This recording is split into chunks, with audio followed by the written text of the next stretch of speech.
Welcome to the Tournament Poker Edge podcast, brought to you by TournamentPokerEdge.com, the only podcast dedicated exclusively to tournament poker strategy. And now, here are your hosts, Ron Fez-Buddy and Killingbird.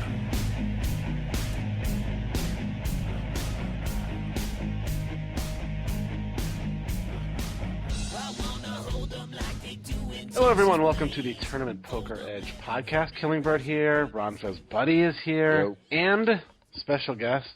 We're mixing things up this week on the intro. We're bringing in Big Dog, Marc Alioto, and T-Twist, Tim Kelly. Gentlemen, what is up?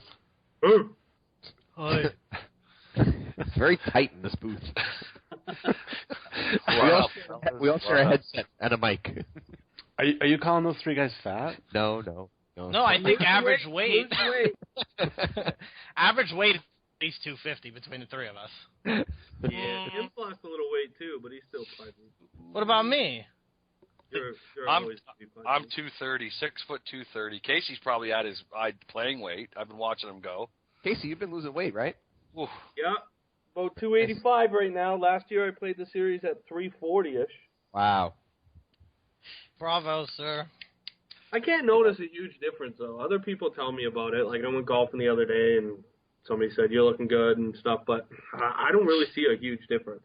But I guess when you're like 5'10", 340 and 280 is fat either way, you know. I didn't want to say anything, but yeah. I had an interesting dilemma. I chose to lose some weight just to get back to as fat as I was last year. So that's my take on the whole thing. I mean, so we should be having. I can't wait to get there and stop dieting and eat some Sundays with Marc. all right. Well, Casey and I being from Canada, there's a ton of restaurants that we just don't have.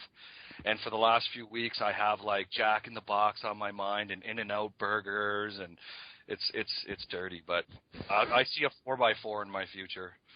Well, for those who don't know, everyone knows the World Series is coming, but for those who may be new listeners, we at TPE get a house every year, and this is our prep show. This is our Looking Forward Futures show on the World Series. One thing that I'm looking forward to, and Casey, even though you're on a diet, are we going to make a whole package of hot dogs in between 2 blocks of cheese on the grill this year? It wasn't on the grill.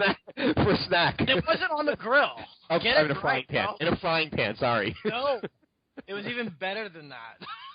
It wasn't 2 blocks of cheese. It was like 5 or 6 cheese slices, and we were all boozing, and there was nothing to eat. So I know, it was delicious. I'm not complaining. It was absolutely delicious. And it was microwaved. Get it right? No, it was not No. microwaved. Yes, it was, KB. It was pan-fried. No, I think it was pan-fried. 1,000,000% was not microwaved because the hot dogs split, and I don't like them like that. Yeah, it was pan. Well, that's usually like you've boiled them. You always get the splitting hot dog during boiling. Yeah, but these were pan-fried in oil and then covered in cheese and then microwaved for 20 seconds just to melt the cheese. Wow. So Marc probably. Yeah, that's why they went in the mic. Yeah. My bad. Tim, can you say boiling again? You say it so emphatically. Boiling. Yeah. Well, you know, I introduced my 2 kids to boiled hot dogs the other day, and they weren't happy. They like 25 seconds in the microwave, and that's it. I almost have to grill them. I need a little like char around them. Me too. Yeah, you need to fry them or grill them. So what's the over-under on total hot dogs eaten? I'd say it's probably we're there 40 days. It's got to be at least 1,000. I'm probably good. I'm probably good for a hundo. I just can't wait to get there, do my weigh-in, win all my bets, and then I can sit down, relax, have a few Heinekens, eat some Sundays with Marc. For anybody that doesn't know, Marc has a secret passion for Sundays. He's always melting bananas in them and doing weird shit like that, and they're really good. And we eat them every night. Then at the end of the series, I'll be 365 later. Most poker players love Sundays for like poker playing reasons. Not Marc. His Sundays. I'm addicted to caramel. Edible Sundays. Done. So speaking of arriving, when is everyone getting into town this year? I get into town on Tuesday morning, the 27th. Ah, sweet. You're almost there. We'll be playing the 28th. That's crazy. 6 days away. Wow. It's getting close. Seems like we just checked out of the house yesterday. Yeah, What about I'm you, ready Mark? this year. So, Mark, when are you getting into Vegas? I'll be in 4 hours after Casey on the 27th, and yeah, we'll be gearing up for the Venetian 400 the day after, which... So that'll be the first event you're playing? Yeah. Gonna play that, and then we have, what is it, the shootout the following day? And then No, the shootout's the 31st. 31st. 15 But yeah, shootout. super pumped just to get out there, tired of grinding online. How many tournaments do you expect to play while you're out there? How many tournaments do you think you're going to play while you're out there? I mean, like, I'd say you're at gonna make big least twos, 20. I'd say at least 20. what's the biggest buy-in? Well, I mean, unless everything's going really bad. I'm going to play the main, and then I think there's a 5K six-pack. I'm really lax on my schedule. Like, if I'm doing well, I'll play higher. If I'm not, I'll move down. Like, I don't really have an ego, but if I'm winning, fuck it, I'm playing everything. Yeah. Like, What about you, Casey? What do you look at? Highest, lowest? How many tournaments? What do you think you're playing this year? Well, the plan is, if everything goes good, I'm going to be playing the main this year, so I'll be out there the whole time. So the main will definitely be the highest. I won't be playing any 25K 6-max or anything like that, unless I somehow bank the millionaire maker early. So my highest will be the main 10K.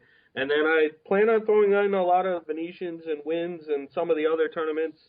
I know some people are boycotting the win, but I'm there to make money. I need to make money, and I feel like they're some of the softest tournaments around, and a lot of the regulars are going to boycott, so it's going to be even softer. I got to play some of those. I plan on playing 30 or 40 tournaments. So Casey, are they boycotting the Win or the Venetians, or both? The Venetians, because of the Yeah. whole owner of the Venetian going against online poker being regulated. Yeah. It really sits wrong with a lot of people, and I totally get it. I mean, I get it. But the bottom line is I need to try and make money when I'm out in Vegas. Yeah, that's a really tricky spot for a poker player that that is not casually playing, right? It's easy for me, who doesn't play for my main source of income, to say I'm never playing a Venetian. But if this is where you make your money and that is the best spot, it's hard to deny someone that. And, I mean, for me, they're various sides. crushers. Like last year, I had a final table and I hit for 12K or something, and it just really helps with the WSOP buy-ins. You know, if you have 15 WSOP buy-ins, you're talking 40K or whatever the case may be, and you can hit for 20 or 30 at Venetians. How do you not do it? You know, I know some people don't like it, but it's just what I need to do to make money. And I'm not like a multi-millionaire like everybody else out there. You know. Casey, I mean, think about it. Like, there's a 1K WSOP or a 600 Venetian. I mean, it's like I'm going to the Venetian. Like the 1Ks are horrible. They're like the biggest joke ever. 600 Venetians starting chips or 15,000 starting chips. Like, it's a no-brainer. It really is. I mean, KB and your oi. Yeah, I mean, I just kind of decided. I actually played them last year, and we had a conversation. I think it was me, you, and Danny had a conversation on the TPE Live podcast about why we were playing the Venetian, despite the Sheldon Addison situation. And I was kind of in the exact same boat. I was like, look, I'm a poker player. Like, it's an individual sport. I'm just trying to trying to maximize EV, make as much money as I can, et cetera, et cetera. And I just kind of, I don't know, I just had a little bit of a change of heart this year, and I'm not like really passionate about it, I guess. I don't know if that's a good thing to say. Like, I'm not telling people not to play them. I'm not like saying if you play there, you're the devil or anything like that. I just kind of made that personal decision for myself not to play. Now, I will admit that a lot of that has to do with the fact that I'm playing less events this year. I'm playing 6 WSOP prelims and the main event.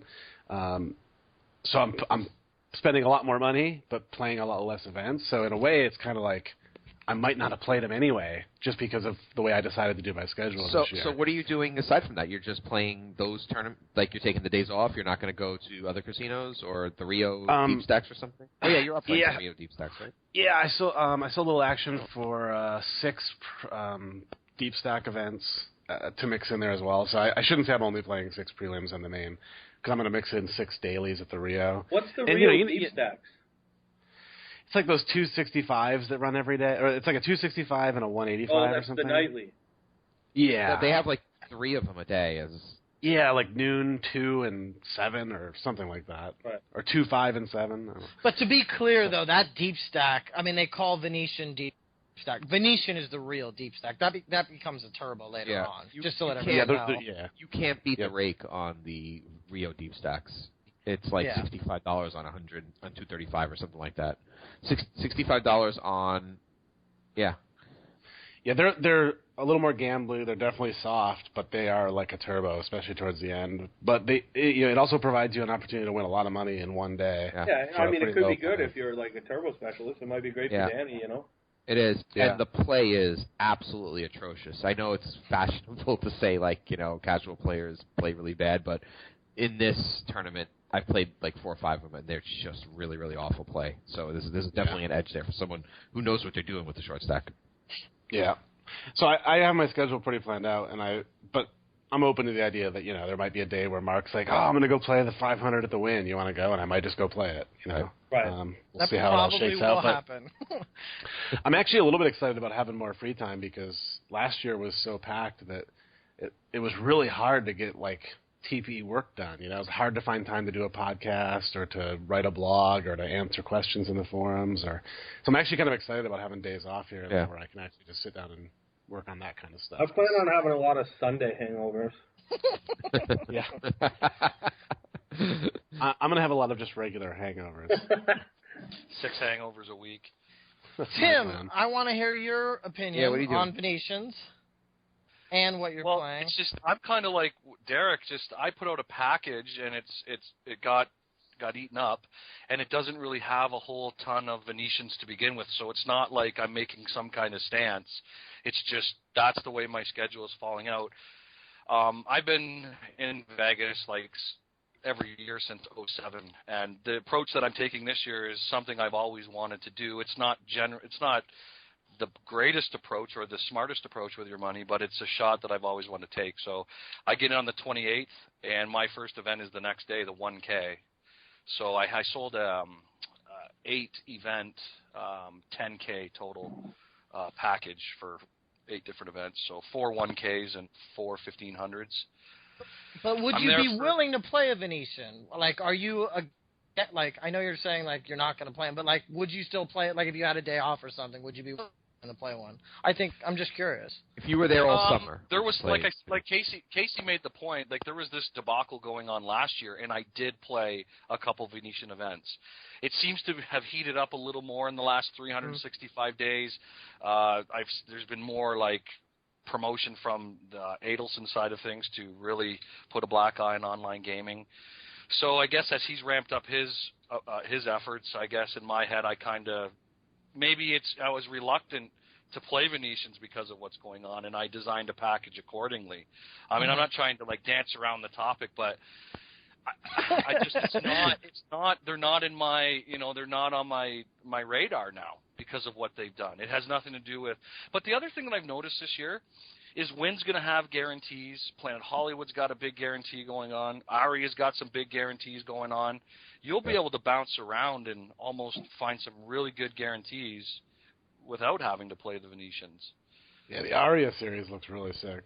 Yeah. I mean, I go out there with no planned schedule, so if there's something comparable to the Venetian at another casino, obviously I would take that choice first. And I'm not I have no issue with anybody that's boycotting the Venetian at all. Like, I totally think it's a fine thing to do, and I totally see the point. It's just, for me, I need to kill variance a little bit, and it's easier to kill variance in a $600 Venetian than it is a 1K WSOP. Right. I mean, it's also there's also the sort of weird dynamic of the fact that you and Tim are Canadians, but Adelson has no ability to shut down poker in Canada. Yeah, and it's like. So I'm the bad guy. I agree with you, but just I'm the bad guy. That wasn't a factor in my decision making. Right.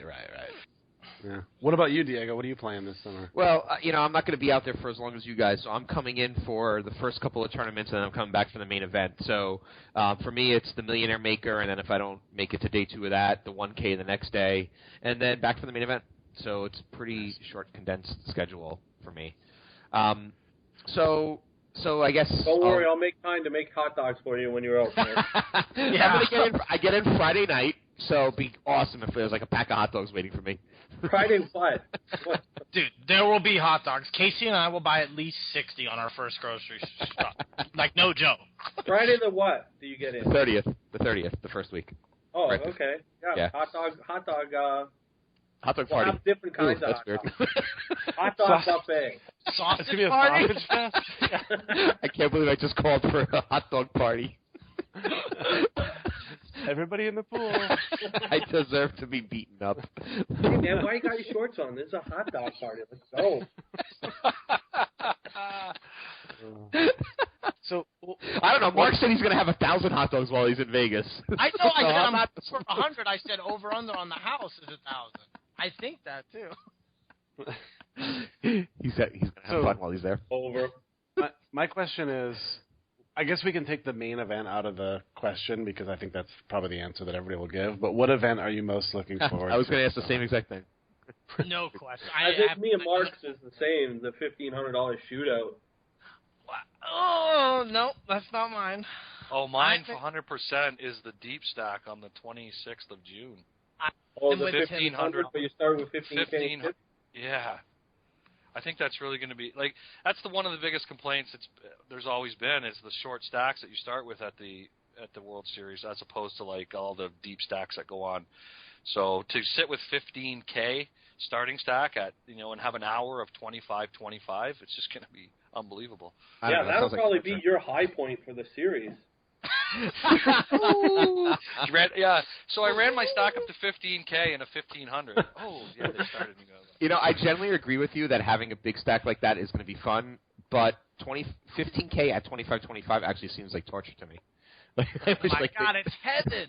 You could 5-bet fold 10-4, and it's a good play. How is that torture to you? That's like it's Yeah, that's gonna be the best. no, I can't. nuts. It's okay. Yeah, I just think it's so deep stacked that that first hour is going to be pretty meaningless. Is what I'm talking. So you must hate the main event then. No, the main event. No, it's not. I guess I do. Yeah. I win. You win. Late Reg for life. Never Diego? mind. No, that's not true because the main event doesn't start at 25, does it? No, it doesn't. And I'm not sure this 1,500 does either. Right. It actually does. I just opened It it. does. up. I've looked at the 25. structure sheet. The main event starts at 25. No, I don't no, know about the main 50-100. event 100%, but this 15K starting stack. Yeah, main event starts at 50-100. That's fine. Yeah. Yeah. Yeah. Yeah. This Yeah. isn't a I think mega it's gonna- stack, guys. It's a monster stack. Monster. Oh, I think yes, it's gonna make it. monster stack. Yeah. Diego's gonna show up at level 6. He's like, I'm old. I can't wait to I'm put not that playing thing Twitter. level 1. Yeah. I bet you $100 you can't. Level 1, Last 25, shorter. 25. Last shorter. Whoever can bust first. How did you get in 15K at 25? Well, I had ace queen suited. I don't know. Yeah, I think that's the event I'm most looking forward to too. The shootouts are great, though. I mean, anytime you can win a bracelet, winning 3 tables is pretty amazing. But Yeah, I yeah, mean, I've had a couple deep runs in the shootouts, and I just like them. So that's definitely the one I'm looking forward to. Unfortunately, you couldn't beat an old drunk guy. whoa. The drunker Yes. he got, the better he got. I'll never forget you saying that. You said it for 2 days straight. Yeah, look, we got to let the world know what happened 2 years ago. Casey tied for 10th in the shootout. Right? Yeah. I mean, in the big picture, you go heads up in the second table, you're super tied for 10th, I guess. Yeah, officially I got 24th.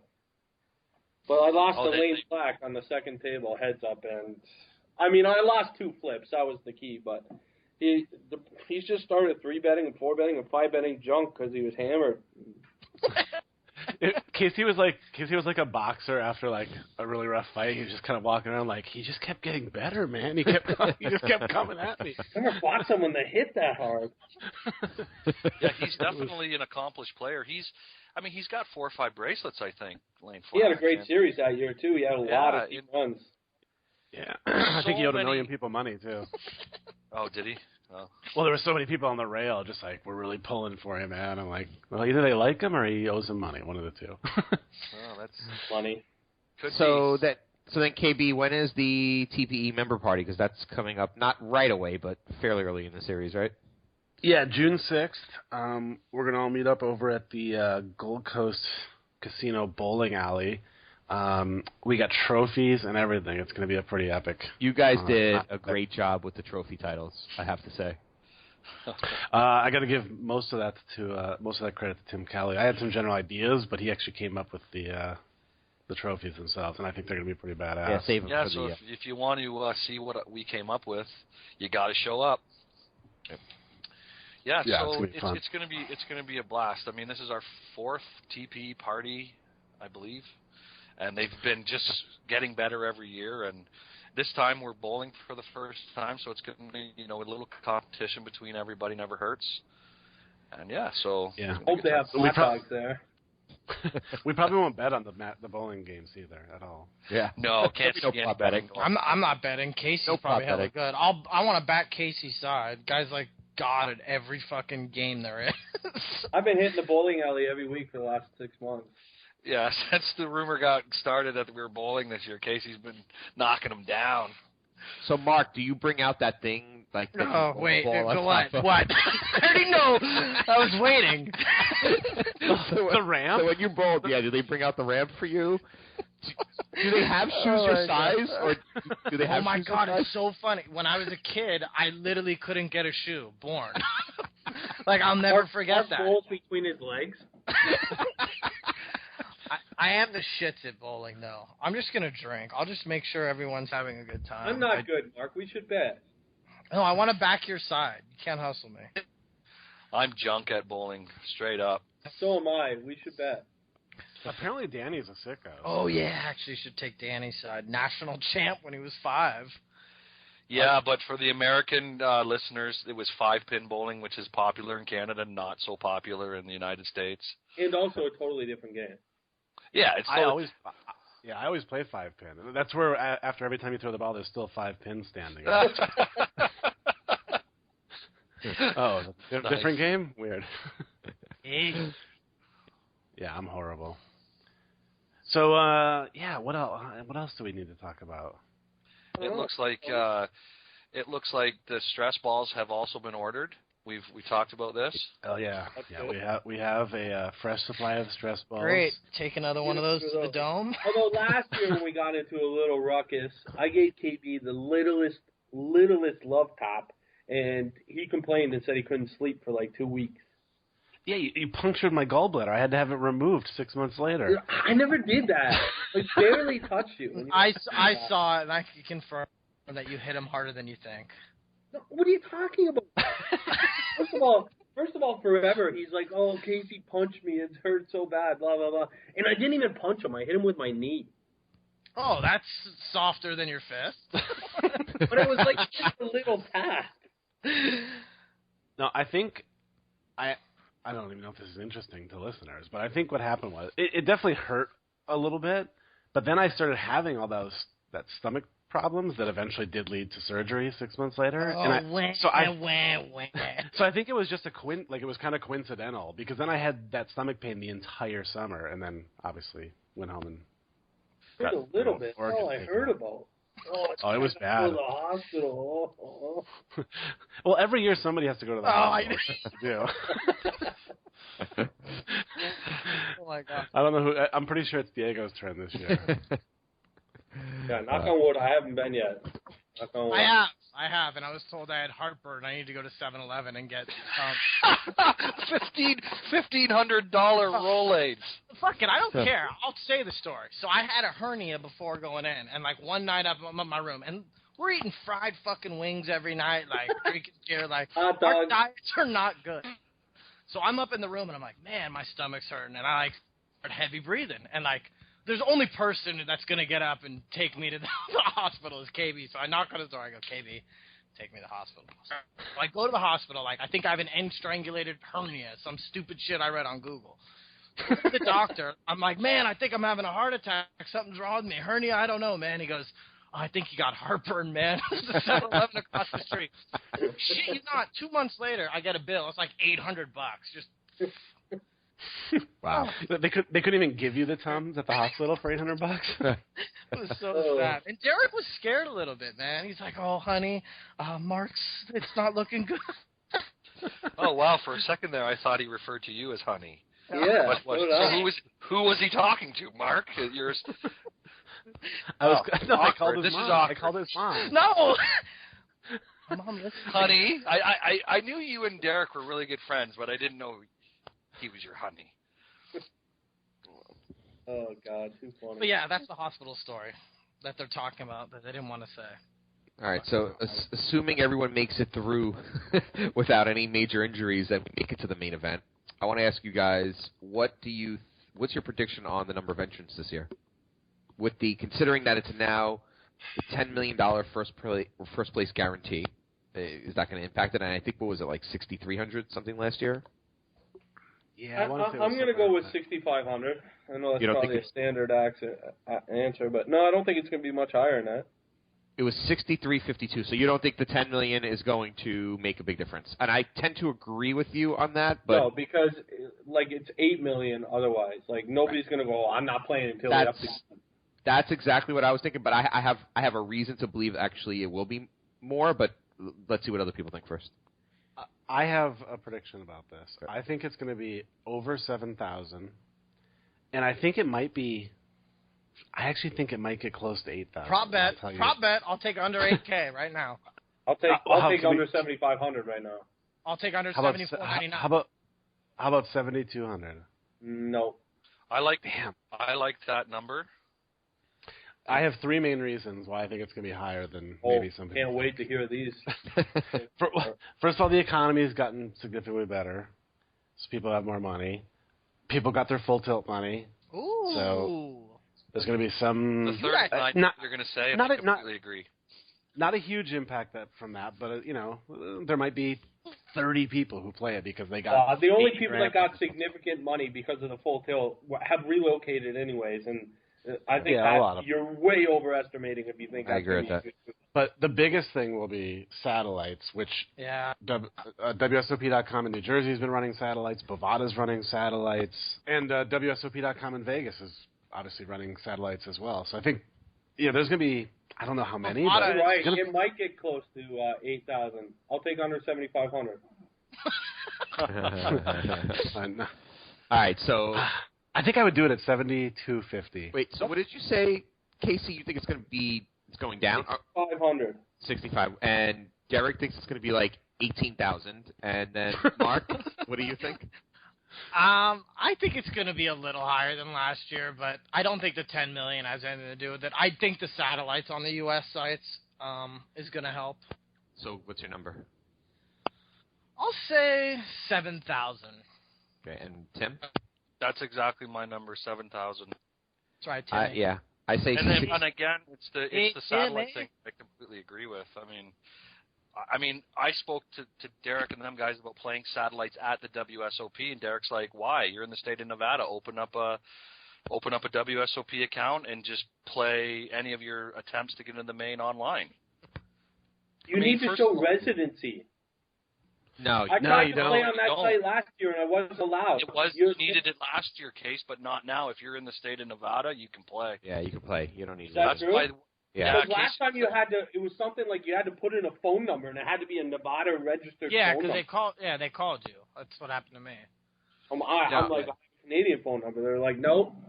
I'm like, okay. Now they just basically triangulate your cell phone signal, so it doesn't matter where your phone's from. Like, I actually went out and played on WSOP.com. So if I leave a phone in Vegas, I can play from here? They also check your IP address. So if I use VPN and leave a phone in Vegas, I can play from here? Yeah, but you have to be really desperate. No, but I'm just saying, like, there's got to be some possibility does exist. Yeah. Who wants to play on the Wither site anyway? The Dubstop site isn't doing well at all. Party Poker's doing well. The Dubstop site hasn't been doing that well. Yeah, I think they're doing pretty good in Vegas or in Nevada. And the one in New Jersey is just shit. Yeah, although it's probably getting better from what I don't know because I don't play there obviously, but just from like seeing tweets from members and stuff. I mean, it seems like they're getting pretty good guarantees and stuff. Yeah, I think they ran at 200K.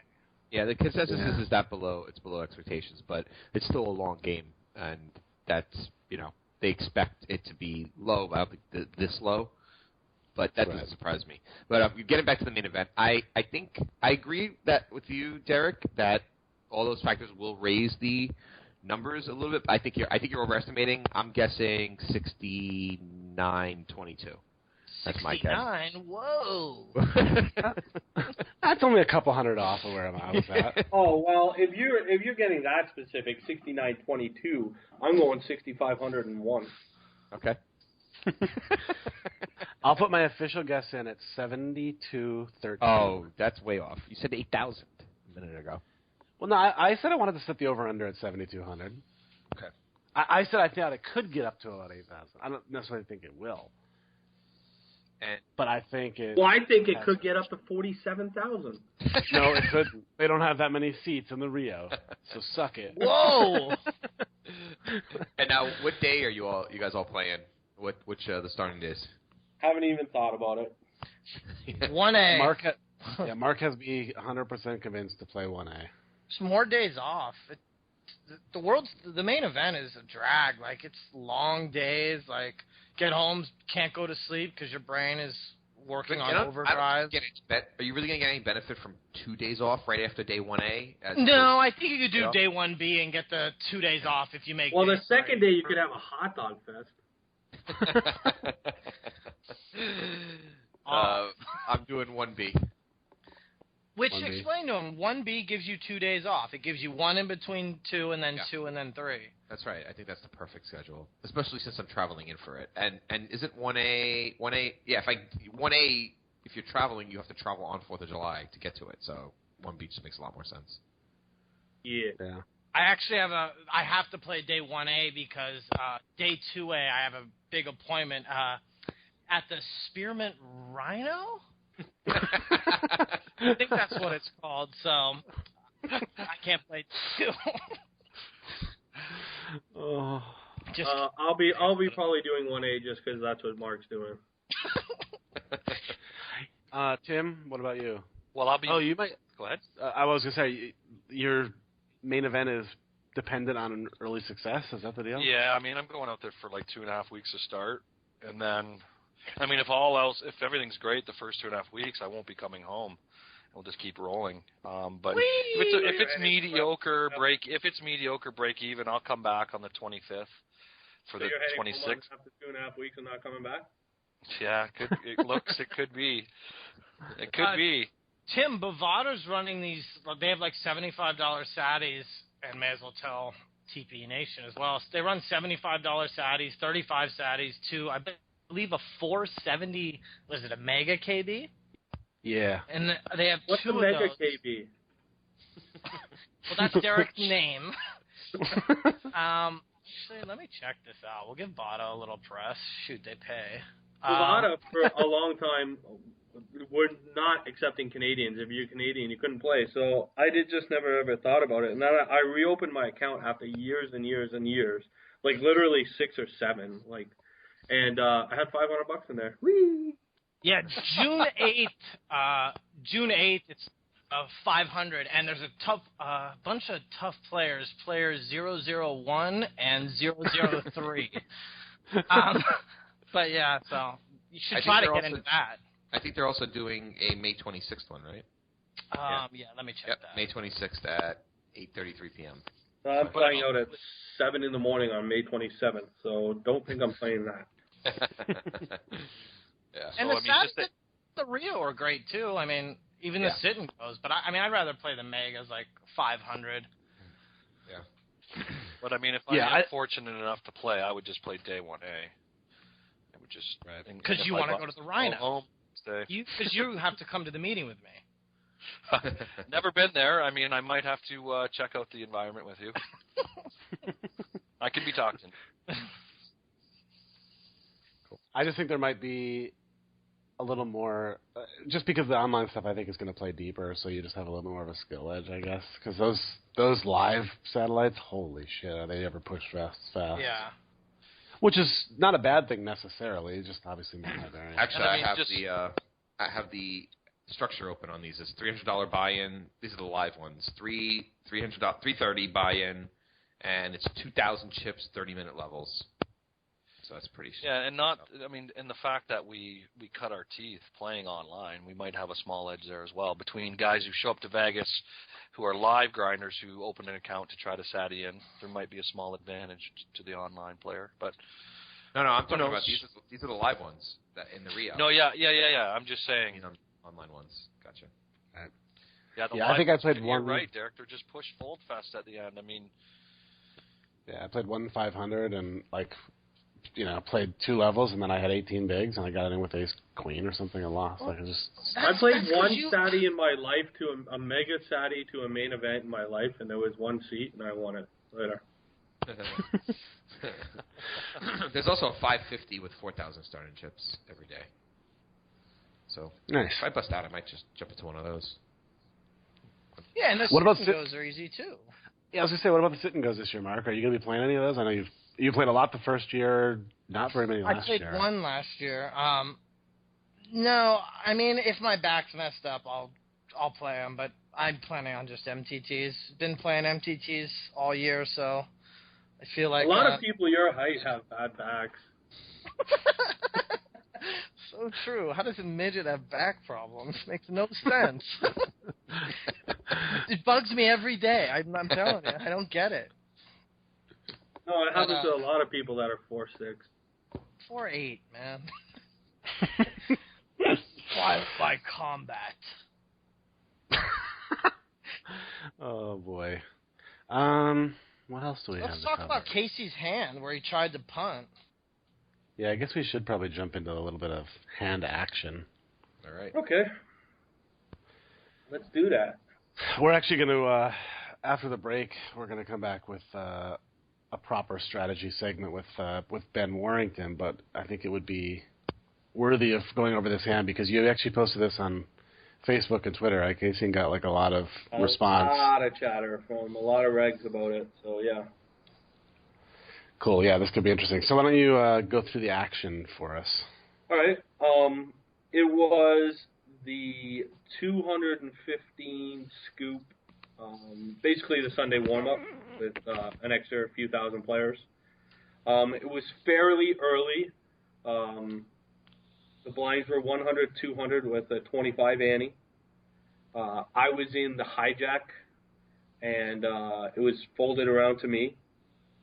So I opened the ace of clubs, 4 of spades, and then I got repopped by the small blind, or actually by the button, repopped me. I made it 400, he made it 1,020. Now this guy had 3-bet me. Literally, the tournament, it felt like the tournament had just started because it plays so deep. He had 3 and 4-bet me a few times already. One time he showed down 4-8 of spades, and another time he showed down 6-9 of diamonds, I think. So I knew that he was 3-betting really, really, really wide. You mean 3? Did he 5-bet you, or did he 4-bet? He did 5-bet me with the 4-8 of spades, and it got the Okay, showdown. so not to interrupt, but I want to ask you. Well, I guess I'll wait for the action. No, go ahead. Well, so you already said you open. Don't you think this hand plays better as a 4-bet? I was just about to ask that. Especially with the ace in your hand as a blocker to some of his cards. Well, I mean, 4-bet's definitely an option, but when a guy's shown a propensity to be able to 5-bet with 8-4, I don't think I'm really going to narrow ranges down a lot. I think I might have the best hand. I normally don't flat 3-bets with ace-4 off out of position, although we are super, super deep. I have 11K, and he has more than that.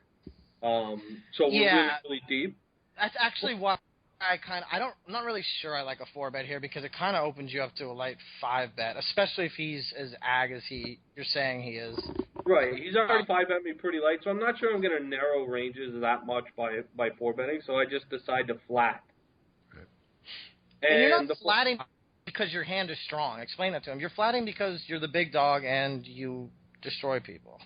Well, I mean, I do like my post-flop game, and I'm not going to just let a guy abuse me over and over and over again and just keep folding. I take everything personally at the poker table, even though you shouldn't.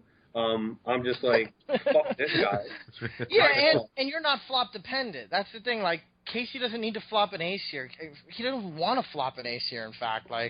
you're going to win the pot without making a hand quite often. Yeah, I mean, like I say, I'm happy with my post-flop game. I am out of position, so it makes it harder to go ahead and just boss the pot. But I also feel like because of what he's 4-bet me with and 5-bet me with and 3-bet me with, I might actually have the best hand. So I've just decided I'm not going to fold to this guy at this particular time. Right. In the flop came 8 of hearts, 4 of hearts, 3 of clubs. So I actually flopped mid-pair with top kicker. So I have a little bit of showdown value now. If he had something strong like an ace-king or an ace-queen or anything like that, some sort of Broadway connecting cards, I'm good now with my fours. So I check because I have the showdown value, and I'm not trying to bloat the pot. The pot was $2,500, and he bet $11.13. So it's a pretty standard check call on this street with this hand, the way I've played it. Definitely. I don't really see too many other options. I mean, I don't think I should be just folding, and I don't feel like I want to lead here because I want to keep the pot small. And I don't like a check raise. I just like taking my showdown value and seeing if I can get to a cheap showdown. Mm-hmm. Yep. So I go ahead and call, and the turn comes the 6 of diamonds. So now the board is 8, 6, 4, 3. And again, I have ace 4. There's 2 hearts on the board. Again, I feel like if he has some sort of Broadway cards or, maybe 9-7 or 10-jack or whatever, I'm ahead with my 4. So I just decide to check call, and okay. I do check. Go ahead. Okay, I'm sorry to interrupt, but I just want to ask because I feel like the people need to know this. So you check, he bets. Yeah, he bets 2,100 into 4,800. We agree now. I mean, he still can have ace king and ace queen, but like he's trying to rep over pairs, correct? Like, absolutely. Like that's why I'm not trying to get too crazy with the pot. When I call the 2,100, I still have over 7,000 chips left, which isn't ideal if I lose the pot, but it's still a significant amount. I feel like he's going to barrel a lot of draws, a lot of his air. And if he does have an overpair, which is definitely 100% possible, like, I mean, he's represented on every single street. Yeah. He's going to barrel, but I just don't want to blow the pot because I know the guy's crazy and I know he's capable of making moves. Now, but he's definitely repping it over, like 100%. Yeah. I'm just wondering now, like, calling on the turn, like, how are you, like, what's your thought process on the river? Like, are you always calling the turn, and then if it comes like a deuce or something, like, or like a 3, the board pairs, are you always calling, or it's just kind of one of those decisions where you're calling the turn and obviously you're praying he checks back, whatever the river is? Yeah, I'm not always calling. Definitely not. I mean, it's going to depend on what he bets. It's going to depend on what the card is. Definitely not always. Yeah, timing. But I'm not convinced I'm beat here. So okay. I always hate folding the best hand. So I make the call, and I am prepared to fold the river because, like I say, I still have over 7,000 chips left if I do fold, and the big blind's only 200, so it's plenty deep enough. Yeah.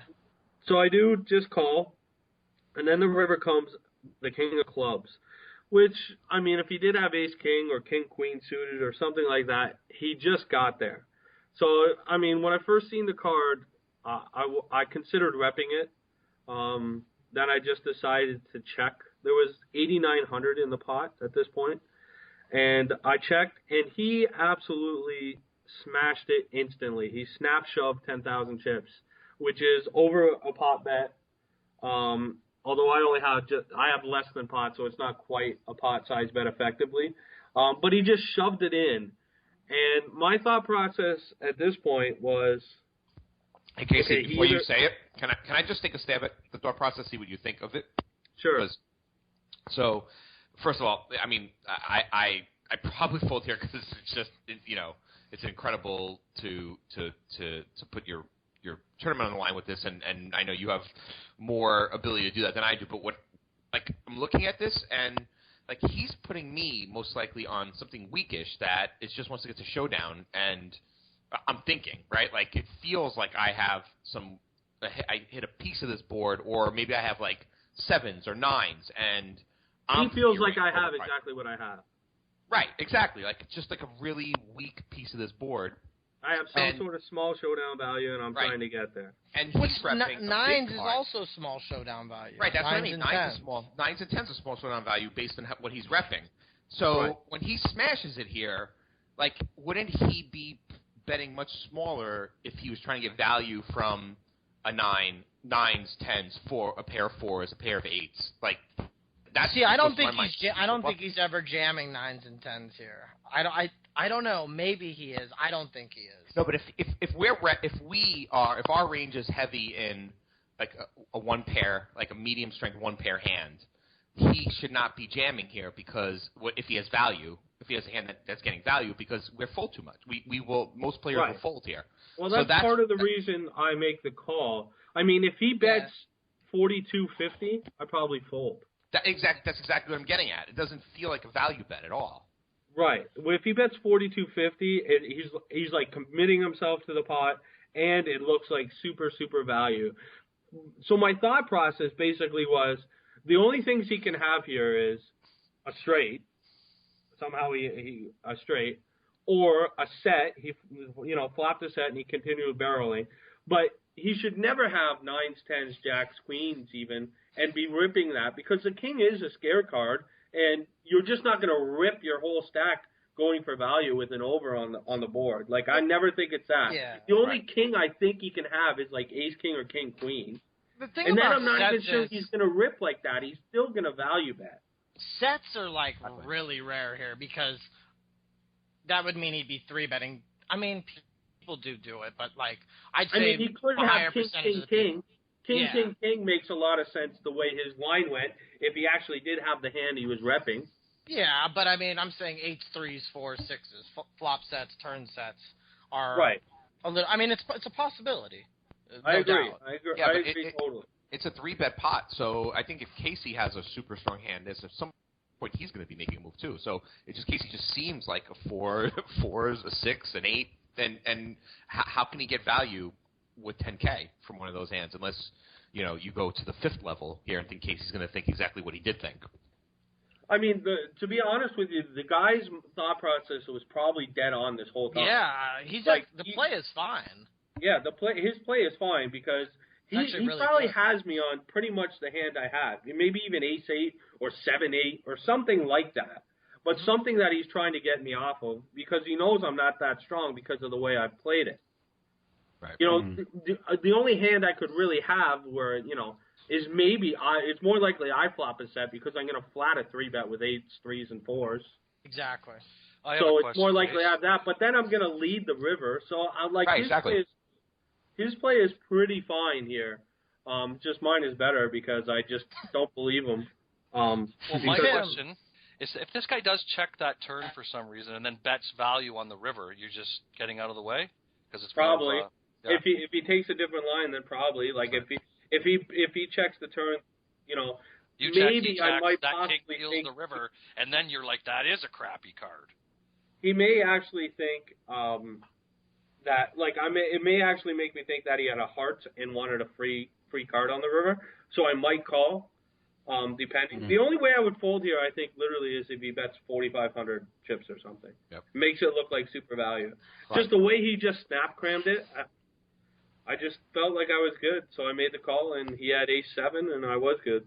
And interesting. Sorry to interrupt, KB. I think that was you. Ace-7 turns a gut shot, so it's actually a really good card for him to barrel. Plus, if he's trying to tell his story, he's still repping the overpair. So, and then like the overcard comes on the river, like he can definitely have ace king. His line is fine. The call I think he plays the hand absolutely fine. Like, I think he plays it absolutely fine. I think he would have won this pot against 99% of the people, but I'm just too stubborn to fold. He may not barrel the turn too without the gut shot. I mean, I don't know. It's hard to say when you're not playing with the guy, but the turn is just more outs. Yeah, definitely. He does pick up some more outs, and definitely a good card to 2-barrel. Like when I'm playing, I say that to myself all the time. That's a great card for me to 2-barrel. Yeah. I'm going to keep playing it. Anytime you turn any draw, it's a good barrel card. Right. Did you call quickly, Casey? Like I'm wondering how long the process took you on the river to come to the conclusion. As soon as I seen he snapped, I almost beat him in the pot. Oh wow. Nice. I just almost beat him in the pot. The only hand I really felt like I could be beat by is king, king, king, or ace, ace, ace. Yeah. Maybe Ace King, I'd say too, is a possibility. Yeah, I just don't know if he's always two-barreling the Ace King. Yeah, I don't think it's funny you say that. I'm not sure he does either. Because I think two-barreling Ace King, even King Queen, is bad. So Yeah. like, you're right. Most of his kings are trips. Yeah, King, King, King, or Ace, Ace is possible because, I mean, everything he said, he was saying monster the whole hand. So, I pretty much snap called here, and I doubled up early in the tournament. And I went on to make a big run in this tournament. Lost a big 500K flip late, but... Don't try that at home. Yeah, Make don't try sure this at people home. know not to try to do that, because I've tried to do that, and it's cost me thousands. It's something that takes hours and hours of work to know this. And I'm sure Casey, if he posted this or whatever, he would get bashed by all the nerdy 2+2 regs. He'd be like, "Oh man, your equity." It's just what he does. Like, it's sick to watch.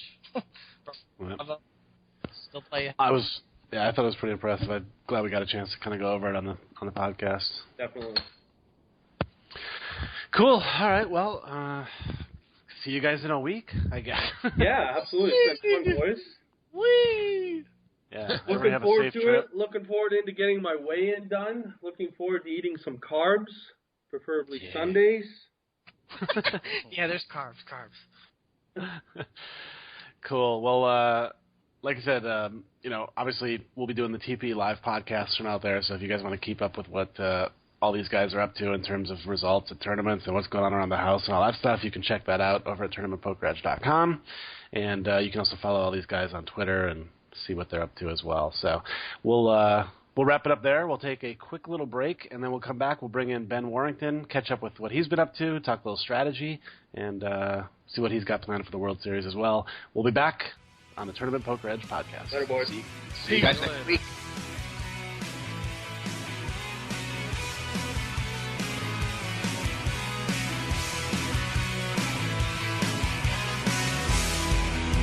You gotta help me out. That's all the blood last night. And you need a taxi, 'cause you're hungover and I'm through. I lost my fake ID, but you lost the motel key. Spare me the freaking and dirty looks now. Don't blame me. You wanna cash out. Get the hell out of town. Don't be a baby. Remember what you told me. Shut up and put your money where your mouth is. That's what you get for waking up in Vegas. Get up and shake things in and rock your clothes now. That's what you get for waking up in Vegas. Why are these lights so bright? Did we get hitched last night? Dressed up like Elvis. So why am I wearing your glass ring? So call your mother, 'cause now we're plotting the crime. Don't be a baby. Remember what you told me. Shut up and put your money where your mouth is. That's what you get for waking up in Vegas. Get up and shake things in and rock your clothes now. That's what you get for waking up in Vegas. Hey, everybody. Welcome back to the Tournament Poker Edge podcast. Time to talk a little strategy. And today we are very lucky to have Mr. Ben Warrington on to go over some hands with us, and we'll catch up a little bit with him on what he's been doing. So how you doing, Ben? Hi guys, yeah, doing really well, thank you. And yourself? Doing good. Just getting ready for the big trip, Yep. Yeah, that makes two of us. Time to head to the desert. Ben's coming out this year, huh?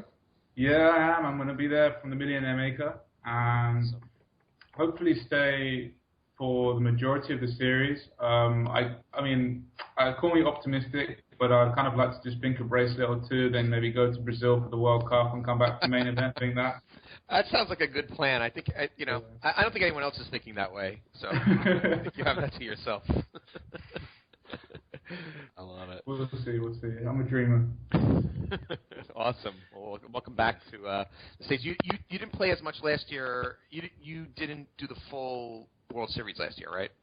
No, I came out for 3 weeks. Right. Actually, I met Derek out there. I stayed. That's right. I played quite a few of the WSOP events, And I made a few deep runs, but it was mainly in like the 1Ks and the 1500s where coming in like 80th, and I think I had a 90th. So I definitely should have lost that series, but it was the first series I'd played for a while. Actually, it was the first series I'd ever played since the 2008 main event. So I think this year I'll be better prepared for it, and going to be a lot less partying and a lot more sort of poker. I'll get the balance right this year, so I'm going to be playing most of the events, and really looking forward to it. And because you've been playing a lot more live poker recently, right? Yeah, I mean, I'm pretty much dedicated the last 18 months or so to live. Obviously, I still do play online, but not like I was before. Sort of say from 2008, 2009 until 2012, I was mainly an online guy, and I made the transformation of playing more live tournaments since that period. So I feel like I'm in pretty good practice for it. Yeah, I've been following. A lot of us have been following you. It seems like you're in a different place all the time. Where are you now? Where in the world is Ben? I'm in Playa Carmen, Mexico. We decided, a few of us, to get an apartment out here to grind the scoop. It's pretty impossible from Europe, because in Europe everything starts late and finishes late, and I don't really enjoy sort of staying up until 9 a.m. in the morning. Right. Especially if you can come 10th with something, or so here it's great because you can start and have get up in the morning, do some exercise, live well. Start your session at like 10, 11 a.m. and if you go deep, then you're still playing sort of midnight, but that's fine. And the hours are just much more sustainable for a healthy lifestyle. And I think actually it's helped all of us play really well this series. Well, it seemed to work for you in the $2,100 bounty event, right? Yeah, I final tabled that. So that was really good, actually. I made the day 2 of the 1K tournament. So that started on Tuesday, and I didn't have too many tables up, so I wanted to focus on that. So I also pulled up the 2K tournament, and I busted the 1K, and managed to make day 2 in the 2K. And I think I went into day 2 like 1st to 30th or something. Had a really good heater that day, and pretty much started where I left off on day 2, and managed to make the final table with a decent stack. It was a pretty stacked final table. Had like a French dog, Elky, a Japanese online pro who made another final table who was playing really well. A German pro called Bad Beat Meister who's like always seems to show up and deep in these tournaments. And a few just generally it was a pretty solid final table. So that was interesting. I'm actually going to be reviewing that tournament and my hand history, and then maybe doing like a final table as a review of all the cards face up, as the poker starts sort of you can find in the lobby there. Oh, that's awesome. That's my next plan for my next video, and I think it's going to be a really, really good one. Actually, I'm quite looking forward to it. Yeah, I have to say we get a lot of people who love your videos.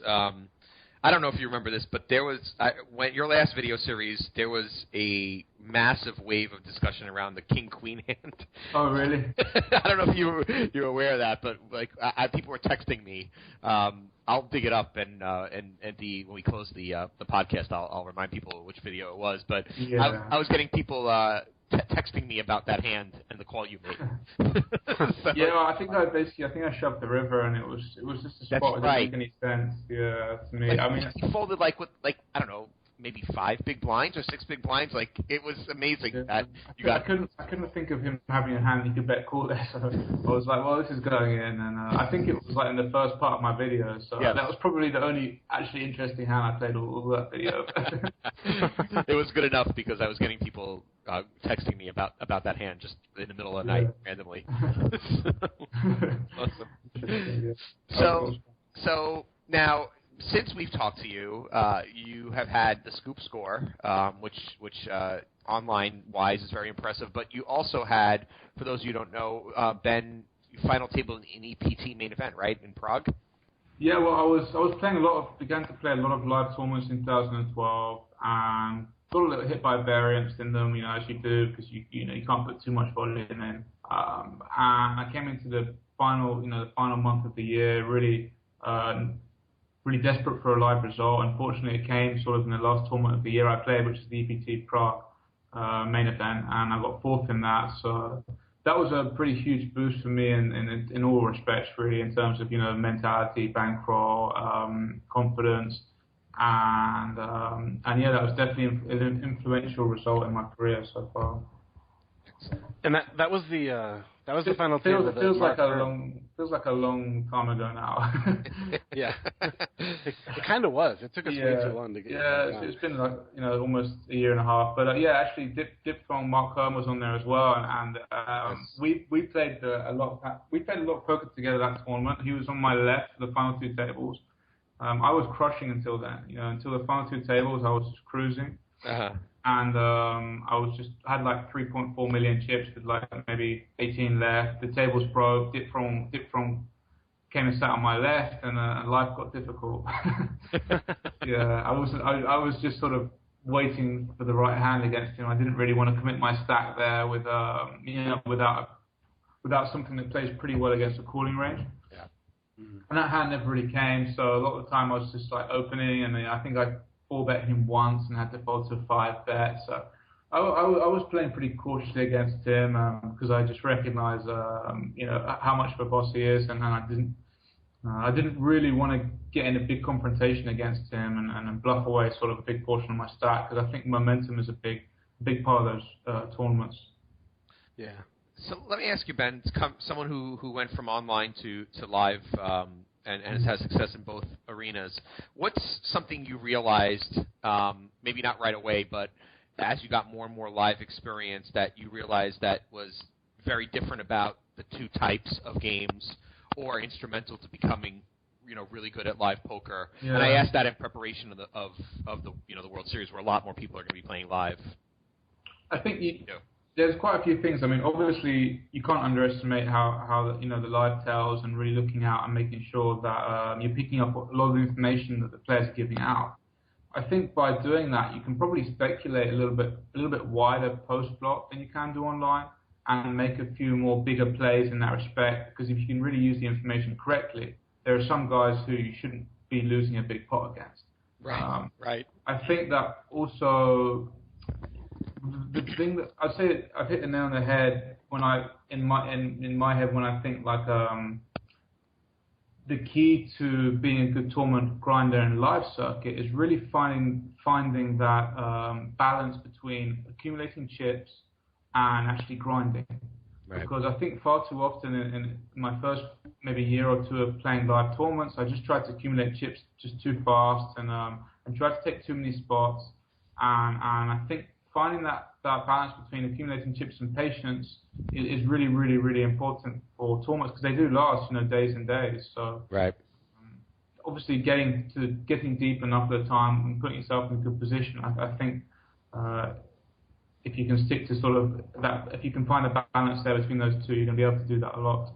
How long would you say it took you to start developing or recognizing tells? Is that something that was natural, or took some practice? I think a bit of both, really. You've got to know what to look out for, and I think it comes with just. I've always played stuff like home games, and played, even when I was at university, playing like small casino games, and so I haven't just been from an online background, right.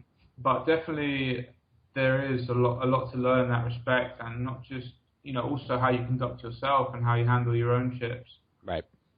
Is a pretty important factor, but I think in general, it is obviously an important factor. I wouldn't say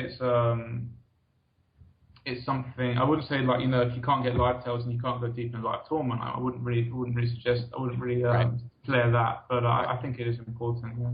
Yeah. And how do you handle the fact that you're playing one tournament and just one tournament that day? And that tournament, I must take on more importance than the random tournament you're going to play online. I actually enjoy it, and I think that that's a big part of it. I really enjoy it, and I enjoy the social aspect. I think that I always remind myself that I think playing live poker is more profitable. If you can put the volume in, obviously playing tournaments in cash, rather than sort of autopiloting 20 or 50 online tables where there's you're playing turbos on PokerStars on a Saturday and you don't really have much edge. Right. I think that over the course of the year, if you can put the hours into live poker, you can really make it work, and you can see by some of these guys' Hendon mobs, they're not lying. You know, I'm not quite there yet, but I really think that it's not too far away in the future, and I'm going to have a good series. So yeah, I definitely I think it's. You also, like, one of my tricks, for example, is just keeping yourself entertained, whatever way that is. You know, I'm not saying like don't focus on the table, but I've got like 10 different ways of folding my hands. I'll do like one is like the 180 flick for, you know, another way is like just like angry tilt fold, and I don't know, it's just angry tilt fold. just generally trying to keep yourself, like, you know, not too bored, and keep the patience up, really, and even make conversation or something. You know? Derek, can we get T-shirts that say "Angry Tilt Fold"? That's my favorite face from the podcast today. I do those online too. I just pound my mouse on my desk. Yeah. Do you miss us Americans at the table when you play online? I know it's a random question out of left field, but yeah, the problem is that, you know, the only Americans that play are the guys who relocated and who actually make a living from it. So right, of course, good ones. The Americans, because the games have changed a lot. I mean, my strategy in Europe is very, very different to my strategy in Vegas, and that's partly because of the player pool. So when I go to Vegas, I think most of the tables, especially in the World Series of Poker, you have to get a good start. If you can get a good start in these $1,500 tournaments, you know, you can actually go into the later stages with a good stack, into a good structured tournament for day two. But it's important to get off to a good start, and I think that a lot of these guys are kind of maybe middle-aged recreational players who just want to tell their wife they made a dinner break.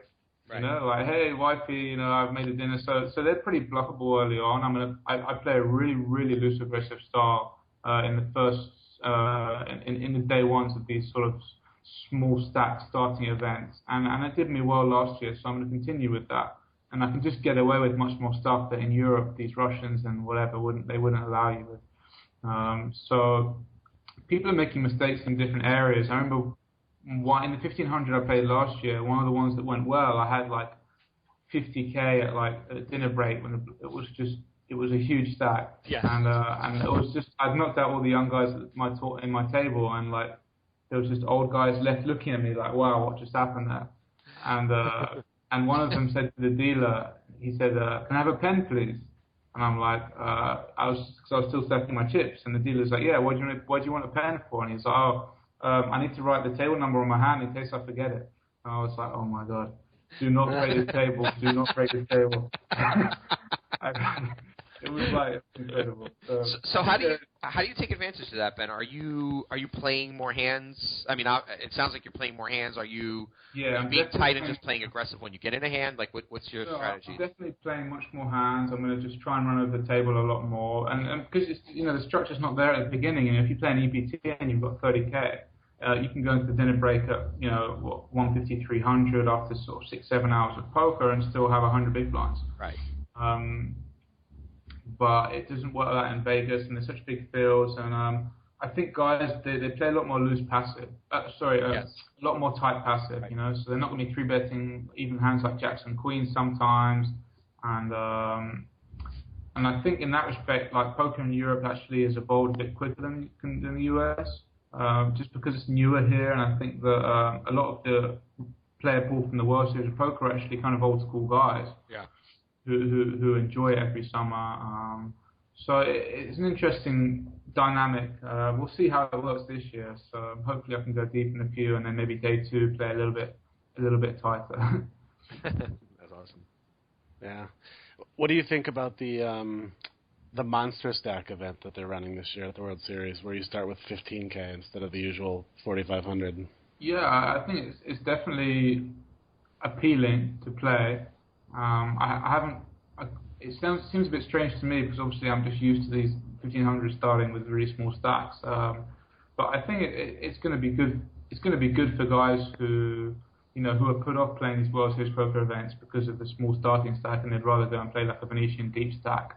So I think it's going to be good. It's going to drag a lot of players into the tournament, and I guess it's going to increase the skill edge and be able to play a little bit more patience. So I'm all for it. Yeah, definitely. Yeah, this should be a really fun event. By the way, speaking of needing to write your table number on your hand. Yeah. The first event that I ever cashed in my life, I forgot what table I was at, and I couldn't find it for like 10 minutes. It was the worst.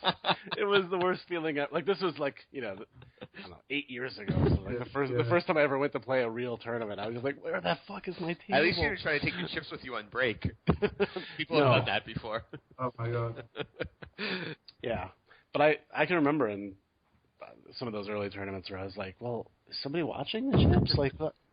You forget what it's like to be the guy who's playing his first tournament ever. It's pretty funny. There can't be that many of them anymore. I mean, I guess there are, but it seems like, at least even if they haven't improved, it's not necessarily people playing their first tournament and they're making those errors. They're probably just making habitual bad long-term leak errors that you take advantage of. I have a question for you two, actually.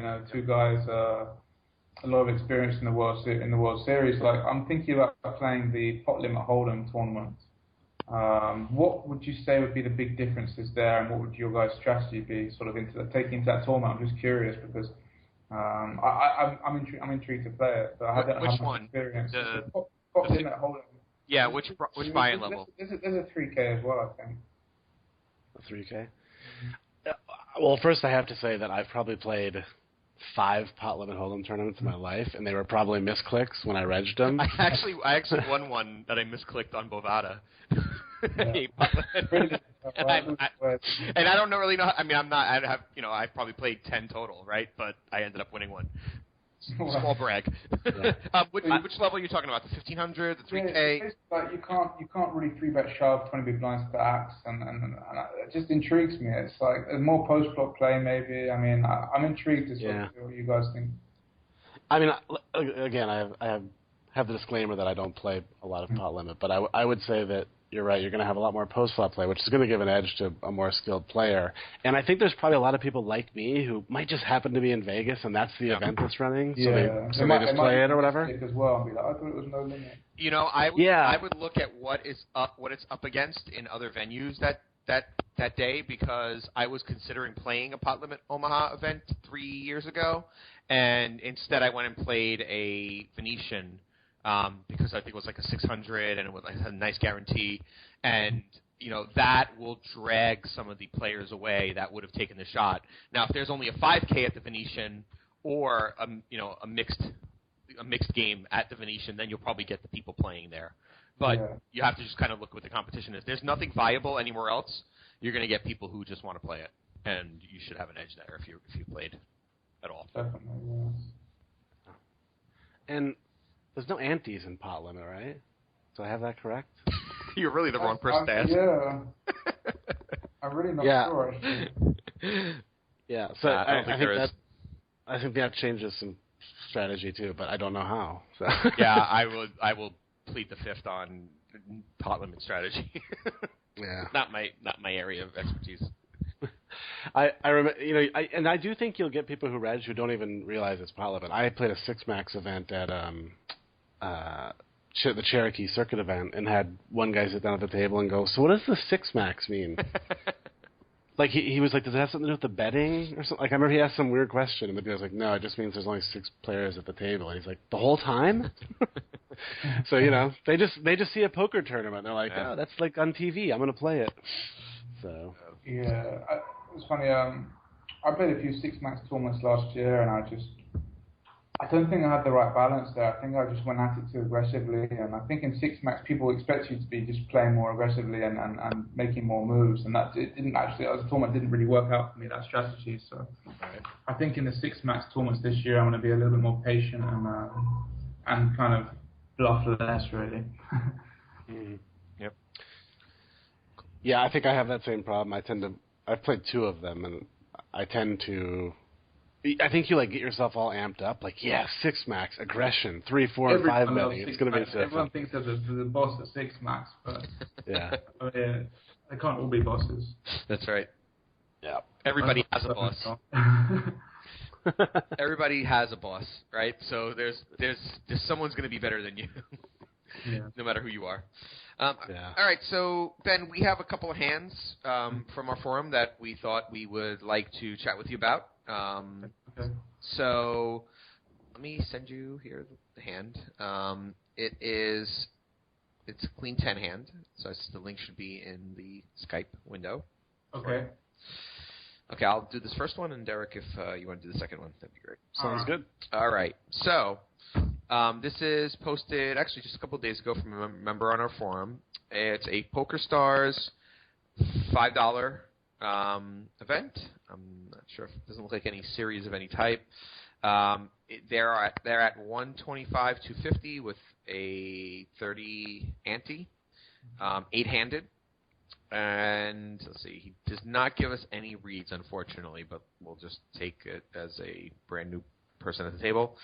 And our hero is in MP2 with hijack. Yeah, he's in the hijack, right? You're right. He's in the hijack with 29 big blinds, and it folds to him. And at, like I said, 125 250, he opens to 526 with 10 queen of spades. He gets a call from the cutoff, who has him covered. The cutoff has 62 big blinds, and then 3 players fold. So I always like to stop and just get a quick check, even if it seems standard. Anything to say about the hero's action? So I mean, he's basically made like 2.1x pre-flop with a hand that I think he's definitely playing 30 big blinds. So I think that's totally fine. Right. I think that the guys behind there's a short stack in the button, but right. He's got sort of 10 bigs, and I think we can call him off. The other stacks in the blinds have got us covered. So yeah, we're definitely going to be opening that hand there for sure. Yeah. Okay. Yeah, that's right. Sorry, good point to mention out. Even though we're past pre-flop already, but the button did have only 10 big blinds, and then the small and big blind had very big stacks, over 80 bigs each. So Queen 10 of spades, and the flop was? The flop was 6 of spades, 8 of hearts, and Queen of diamonds. So our hero has top pair with a backdoor flush draw, and there is 1667 in the flop. Hero is first to act. Our hero checks here. What would you do with the top pair here? Well, we've got 667 behind. I personally don't like taking this sort of line, especially against one caller who I think we're going to missing out on value just too often there. Right.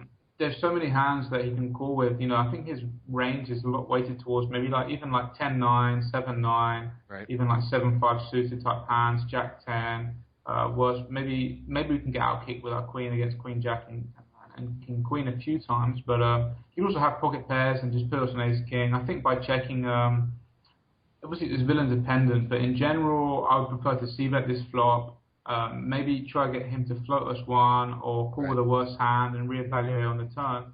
I think nowadays you see so often guys aren't c-betting their top pair hands, or they've got jacks on 6-8 queen, or they've got queen with with an average kicker, and they're not c-betting. So you have to ask yourself, what hands are they c-betting? Right. If you're not c-betting top pair there, right. What are you c-betting? Right. And I mean, I'm trying to put myself in the hero's mind here, and I will say that the title of the thread was Queen 10, pot control, or max value. And I think that's what's going on in the hero's mind here, is that, he wants to control the pot, and I'm making the assumption it's because his queen doesn't have a great kicker, and he doesn't want to play a very big pot with this, especially out of position. So what do you make of that thinking and that sort of strategy going into the flop? No, because he has 30 big blinds. He's open, a hand that flops pretty well with Queen 10 suited, and he's flopped top pair. He needs to go for value. He needs to double up. He wants to try and get the chips in. If he gets called on that flop, the guy's flopped a set or better top pair. But I think it's a flop we definitely have to bet. I can see his reasoning. A lot of guys' reasonings for sort of checking. I wouldn't say his check should be for pot control. I think his check maybe is actually, you're more likely to see this sort of check here to keep other hands, worse hands in, and get the guy to sort of bet at you and right. and what have you. But definitely it's not a hand you want to be pot controlling with. it's a hand you want to be going for value with and trying to get value against, worse queens or ace-8 or gut shots or pair and overcard type hands. So I'm going to be betting that flop all the time, and depending on the villain, and obviously depending on the turn card, decide then whether we want to check and sort of maybe have him trying to take the pot away from us and sort of check call, check raise, or keep betting. But I think the flop is fairly. I prefer betting. And so if we're looking at hands that we think we can get value from here, obviously any queen that's worse than us. We're obviously better. We're behind queens that are better than us, but we're also targeting, smaller pairs, like you said, maybe 9s, 10s, 7s. I mean, some of those he's three betting pre-flop, but even if he's got like pocket 7s or pocket 5s, he's probably going to call one bet. Right. And do we think we're like? I guess the question I'm trying to ask is, from those hands, is there a way that we could play this hand to maximize the times we get 2 streets of value from hands like that? Yeah. Sorry. Go on. No. I mean, yeah. That's the question. Like, is it possible maybe we get turn and river calls from him with those hands if we check here, or do we think maybe we'll just get flop, and if we check the turn, if we bet the flop, and then maybe we'll get the river? Like, how do you maximize the amount of times you get those 2 bets from him? I think it obviously depends a lot on how the board runs out. Right. So I think we have to bet flop. We have to go for value on the flop, and then we have to decide whether we can get 3 barrels or just maybe flop and turn, or maybe just flop and river. Right. But I think the flop bet is pretty influential. And another point, looking at the hand. Let's say that if I'm the villain rather than the hero, the next time that this hero c-bets me, he's getting raised. Yeah. Because if he's not c-betting his top pair, like his c-betting range for value is so weighted towards air hand. Right. So that's how I'm pretty much making a lot of money, on tournaments right now, is sort of identifying who's checking these flops to me because they've missed the flops, and who's checking these flops to me because they're trying to do something, or they want to do some pot control and get worse hands to bet. And obviously from the latter group of players, these are the guys who c-bet some raising and floating and don't betting turns and what have you. So yeah, and actually, you made me think of I think, well, hopefully it's a good point, in that if we're trying to get value out of 9s or 7s here, and we think we can get a bet, we can get him to call the flop. I mean, if the king of diamonds comes on the turn, right? Just to use that hand as an example, like, we're probably going to lose that, and then we decide to bet, we're going to lose that part of his range. And so and we also maybe start betting into more hands that beat us, like King Jack. That's right. King 10 type hand. I think the key with that flop is that there are so many gut shots there and straight draws, and guys always want to get to the turn with gut shots and straight draws. Right. If the turn then bricks off as a 3, then maybe we can check to him.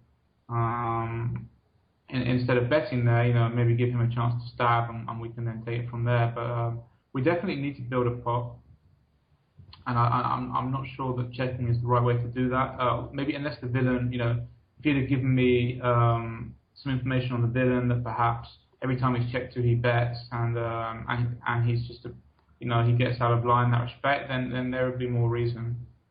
Yep. Mm-hmm. Yeah, I'd be curious to know if our hero here uses a HUD, and if so, if he's using the fold to c-bet stat, and if this guy's only folding the c-bets like 20% of the time or something, then I would just c-bet every time when I have a hand, because they're just going to float you every single time. Exactly, especially on that flop where it's actually hit a lot of hands in his calling range there from the cutoff. Mm-hmm. Yeah. Yeah, I think I agree with Ben. I would c-bet here pretty much 100% of the time. Yeah.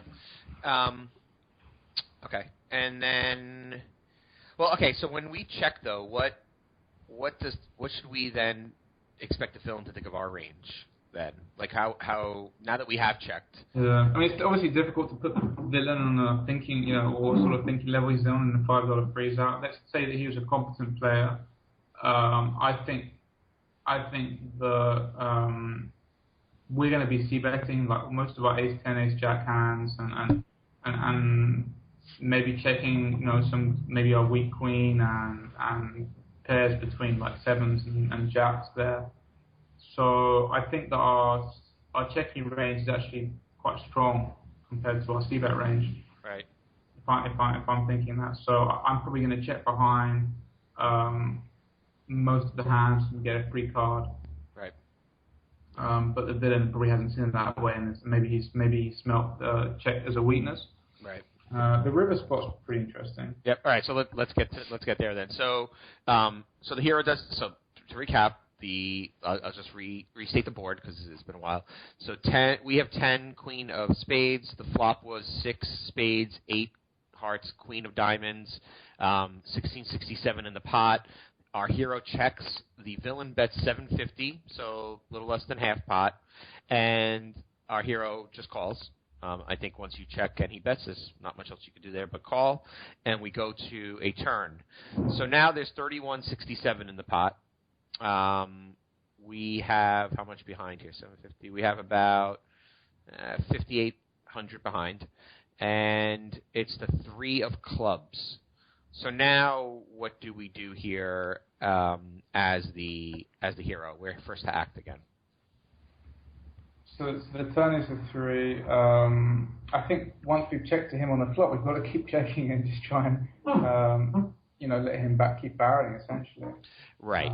Right. Now that he's barreled, now that he's led or he's bet if flop. we wanted to play the hand, really really funky, we could maybe stick a small bet into him and try and induce something if we think that he's just stabbing the flop. If you wanted, I think that's a reasonably good line to take if you think that the hero can get out of line lock. Sorry, the villain can get out of line lock.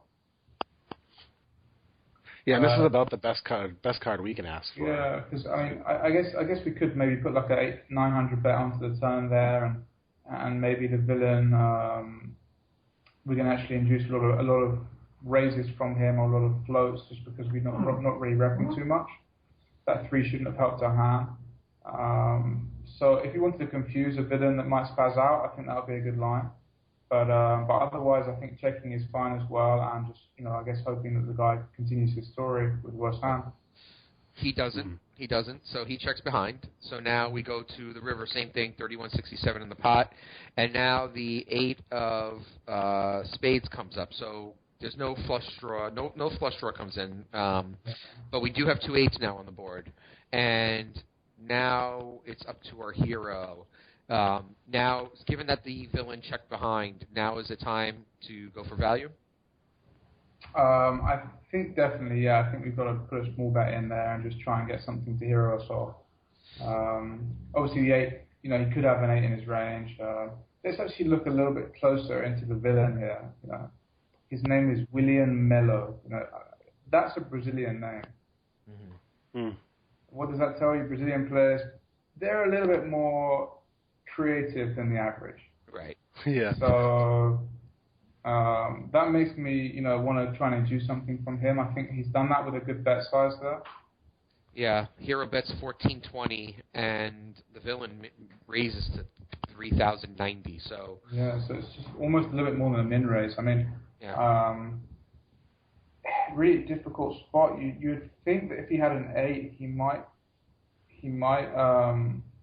go for more value. Yeah. But something tells me that the villain's got an 8, and obviously because the guy's posted his hand, it makes it more probable. Yeah. But I still think we have to call because we're getting such good odds for it.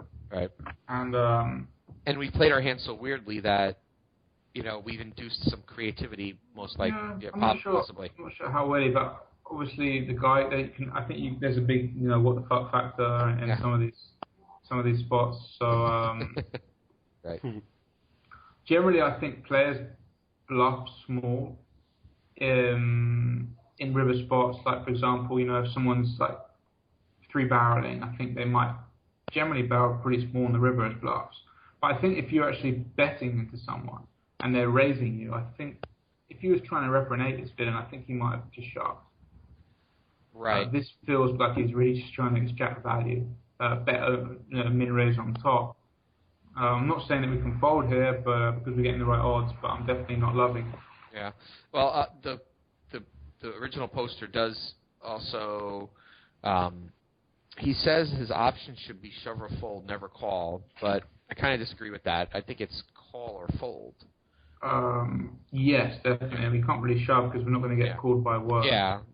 We're not. Queen 9 is not going to call. No, and probably Queen 9 barrels the turn. So we're very much bluff catching here. Right. I think a big mistake people do is actually shove all in when they can't actually get called by a worse hand very often. So what you're doing is you're basically letting your opponent free roll your money. That's right. You're never showing a profit. You're only showing a loss, or breaking even, or showing a loss. So that's definitely not going to be a wise move. Yeah, I think a lot of times too, people will just shove here because they've already put so many of their chips in that they're just kind of like, well, I put this many in, I might as well put the rest in. But I mean, he would have like 9 or 10 bigs, I think, left if he just calls. Yeah, I think if we'll I'm doing go there. my I math mean, right. you know, we've got to go with it. Yep. We've got to get in the right price to call that. So. Yeah. And I don't think we find out the result, right? Yeah, unfortunately, let's see here. No, he never comes back. He just says, he says in the thread, "Great advice and great debate. Thank you." And Ben doesn't tell us what happened. So, well, I think a lot of people like to just leave it, you know, a mystery in case somebody comes upon this thread 2 weeks later and wants to have some input. I guess they don't want to give the results. Well, now that we've covered it on the podcast, because his forum name is Esto S Penarol. So I don't know if that's Brazilian or not. Could have been too crazy. Sounds Spanish, right? Yeah, okay. So if you are out there and you listen to the podcast, please let us know what you had, because I'm curious now. Okay. Thank you. Yep. Next hand. Cool. So the next hand is we got this. Do we have this one in the Skype thing? We do. I've just got it on now, actually. Yeah. Cool. So it's from TPE member Sen, S-E-N. It's from a PokerStars 109 tourney. This is actually from a Scoop event, so I guess if there's a good person to ask about Scoop event, it's Ben. So we are at 600, 1200 with a 150 ante. Hero starts the hand with about 47 bigs. He's got 56, just over 56,000. The pre-flop action is as follows. So the hero's on the button. I wish I could pronounce his name. Negiba? Yeah, sounds right. I'm going with that. He's under the gun. He makes it 2,400, so a min raise from under the gun. 2 folds, and then our hero is sitting with 2, 3 of spades, and there's actually one more call before that. And then 2 more folds, and then our hero calls with the 2, 3 of spades. Mm-hmm. So hero's on the button. So I guess the first question is, would you be calling on the button here with 2, 3 of spades with our stack? Well, I mean, under the gun's raised, and there's been a call then from sort of under the gun +2, fold round to our button. I don't really like calling here because I don't think our hand's quite strong enough there. Just 3-2 suited. We're not playing hugely deep stack. We've only got like 47 big blinds. I don't think it's terrible, but I think it could actually be quite a nice hand to 3-bet and sort of maybe like disguise there. I would actually prefer to 3-bet this hand than to call it. I'd just rather go maybe like heads up in a pot, and I think we're going to get respect on a lot of the high flops, and maybe get put on ace king on some of the low flops, for example. And I think we've got a good stack to sort of triple barrel here. If we can 3-bet and bet, I think that's 4 chances to get our opponent off the hand, right? Yeah. So I'm not going to be calling here pre. I'm probably going to be folding unless I feel like getting a bit frisky. But obviously, as played, he's called, and we've gone 5-way to a flop. Yeah, so we end up with, like you said, 5 players to the flop, which makes the pot 13,350. And again, we have the deuce 3 of spades. The flop comes queen, queen, jack with 2 spades. Mm-hmm. So not the worst flop for our hand, but maybe not the best. And then this is interesting because it goes 4 checks to us. What are you doing here when you get 4 checks on this board with we basically just have a really bad flush draw? Yeah, I mean, it's put yourself in a difficult spot, really, isn't it? Because the board's paired, and I think checking back's okay. If you just want to try and turn a spade and keep the pot small in that situation and try and get some thin value against other hands, I think that would be fine. Yeah, part of me, initially when I looked at this hand, part of me thought, why not bet? Because we've essentially gotten the best flop we could really hope for, other than flopping straights or, trips or boats or whatever. But I can't imagine somebody not having a big piece of that kind of a flop in a 5-way pot. Yeah. So again, there's 13.3K in the pot. Checks all the way around. The turn is the 8 of spades. So now the board is queen, jack, queen, 8, 3 spades. We now have a flush, although not a very big one. And the first player to act bets 6,000 into the 13.3K. So he's coming from the small blind then. So it's definitely interesting because it's not, the under the gun who's done that. Under the gun folds and under the gun doesn't fold. Big blind folds, under the gun calls, and we call, which I think is fine. It's only a sort of a small bet, and we could have the best hand some of the time. If they've got maybe just one spade, or even the small blind who's actually bet out, he might have a hand like king queen or queen 10 and just have trips. He's never going to have jacks or queens there. So yeah, I think that's fine. Obviously, and then probably playing it pretty cautiously on this river here, depending on what it is, obviously.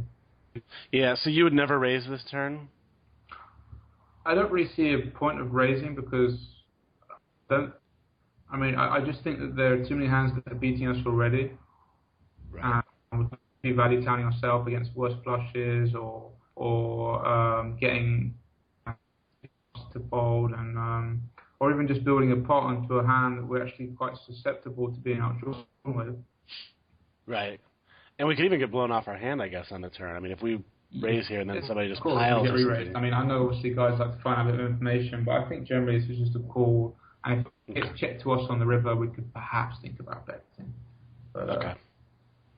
Makes sense. So yeah, like you mentioned, there's a bet and 2 calls, including our hero.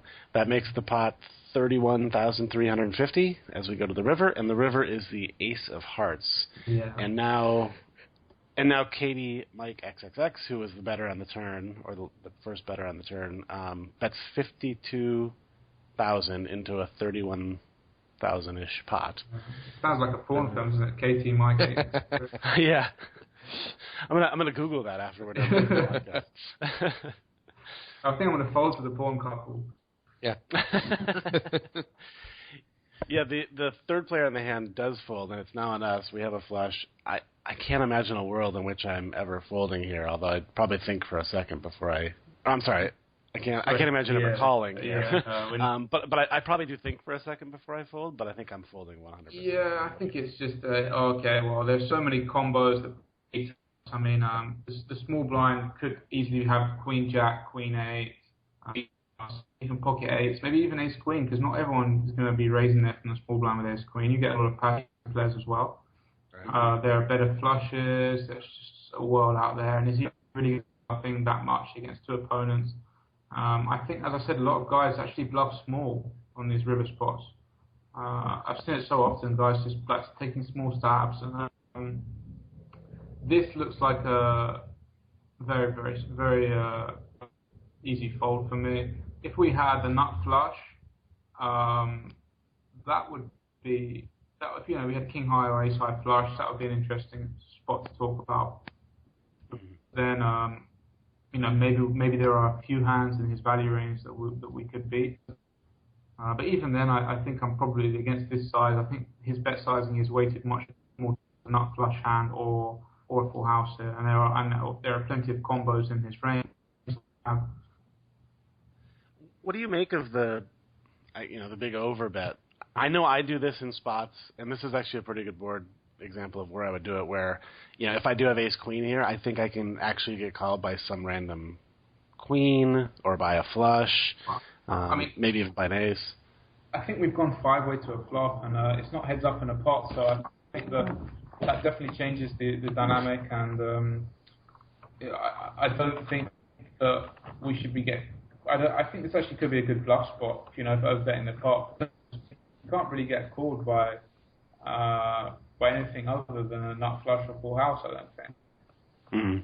So if we had maybe ace jack with the ace of spades, we've got blockers to full house, we've got blockers to nut flush. This could actually be a pretty nice bluff spot. What would the villain expect us to do with a queen here on the flop? Like, would it be expected that we would be betting here on the flop, and or does that give him enough information about our hand? But there's also another player in the hand. It's not just us two. You see the three. Oh, that's right. So that does make a big difference. But yeah, I definitely think that's a valid point. Even so, I think this screams just someone with like a full house trying to get value from a straight or a flush. Right. Makes sense.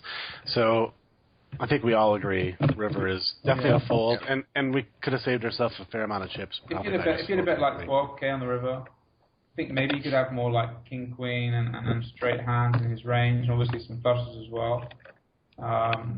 So that would be interesting, because then we potentially could have he potentially could be bluffing, or potentially could be have a plus value hand. Yeah. Right. Yeah, but I think what you say, someone doing this into two people, you're right. Like that's quite risky if you don't have very strong hand. That's a pretty strong bluff. That's just like basically saying, like there's two guys here who can call my bet, so I'm gonna just fire a bomb and hope one of them just right. Has I mean, it's brilliant if he is bluffing, but it's just if he is bluffing, then wow. Yeah, it's just so strong. If he's bluffing, it's so likely that someone has a piece of this and will make I might now have to bluff him in some of these spots in the World Series. Probably going to go broke and then blame this. Yeah. Print his hand at him. That's funny. And no results here either. Yeah. But I'm going to assume he folded. I think I'm not going to lose. I'm not going to lose any sleep over that one. No. Yeah. So cool. All right. Well, I think we can probably wrap her up, huh? Yeah. Good stuff, Ben. Good. Looking forward to seeing you in Vegas. Very much so. Yeah, we'll all be out there. I'll be out there at various points. I know Derek is out there for a lot longer, as are other TPE pros. So we'll have to, get together and meet up in person finally. I know you guys. Yeah, definitely. Yeah, we'll drink looking forward to that. Yeah, we'll drink a few more beers this year. Yeah, I'm gonna come visit the place as well. Yeah, that'd be a blast. Come over to the pool or something. Yeah, definitely. Sweet. Sounds good. All right, buddy. Well, safe travels to Vegas, and we'll see you there in probably a couple weeks. Okay, looking forward to it, guys. Oh, hey, Ben, before we go, anything you want? I know you have a couple ventures of your own that you've been embarking on. Like, which people follow you on Twitter. What would you like to get a shout out there on? I always like to make sure people get a chance to do that. Well, I'm gonna be making the most of that next time. I'm trying to start a business opportunity that has a lot to do with obviously with poker, but also with sports betting. And we've got a few experts in different fields that I'm putting together. And yeah, I think it could reach out to a few of the TPE guys. Right now, I'm coaching a few of the TPE members. I want to give a shout out to a guy from South Africa who I've been coaching and mentoring now since Christmas. He plays online as Element _ZA. His name's Ashley, and he had a really good scoop. I mean, he came 25th in the Sunday Millions. He made so many day twos and just ran so badly in these spots. But I want to give a shout out to him just to say, keep going, man. And if you keep playing like that, then you're going to have some huge results. And he's a TPE member, so he's going to appreciate that. Awesome. Very cool. Yeah, so you can kind of keep up with Ben on Twitter at BenWa1, BenWa1. I think I got that right. And also at BenWarrington.com to find all the info on what's going on. Excellent. Brilliant. Cool. All right. Thanks again, Ben. Right. We'll take a quick break here. We'll come back. We'll wrap things up on the Tournament Poker Edge podcast.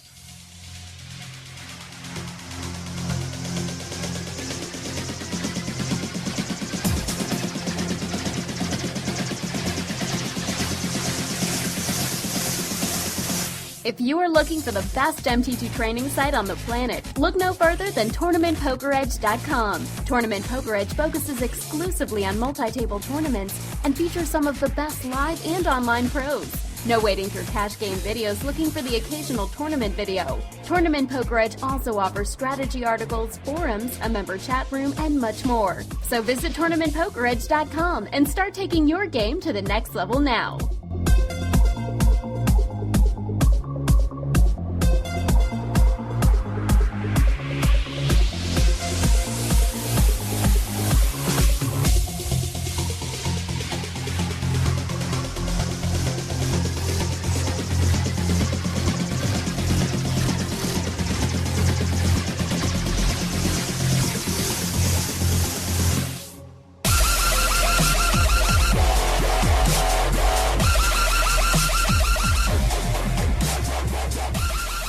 Welcome back to the Tournament Poker Edge podcast.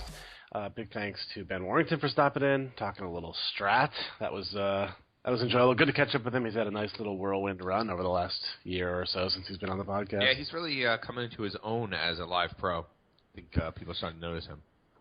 Yeah, it's fun to kind of follow him online and stuff. And it's the cool thing is that he seems to balance both really well, like online and live. He does. Seems to find plenty of time to play online, but I suppose it's a little easier over there because you shorter travel distances and all that kind of jazz. Yeah. You know, he's my my dark horse, the bracelet bet. I mean, not that I have one, but if I had a bracelet bet, I would. Okay, let me restate that because he's not playing a lot of mixed events, so I wouldn't pick him in a fantasy pool, but. Of the people we know, and people who have a good shot, or would have a decent shot, I would say that he's given the volume he's going to play, and how much live poker he plays. I think he's a good dark horse. Yeah, he's probably got as much or more live experience over the last 2 years as anybody on the TP roster. I would think. Now, I'm playing 2 tournaments this summer, and I will win a bracelet in one of them. So. I hope so. I have a piece. I want it to happen. Yeah, so do I. So well, at least a second place finish to me. Yep. On the 2. Yep. So we had a packed house tonight on the podcast. Yeah, it's always fun catching up with all the TPE guys and kind of going over what plans are and stuff like that. I know people who are enjoying it from home like to kind of know what everybody's plans are and all that kind of stuff. So hopefully everybody enjoyed it.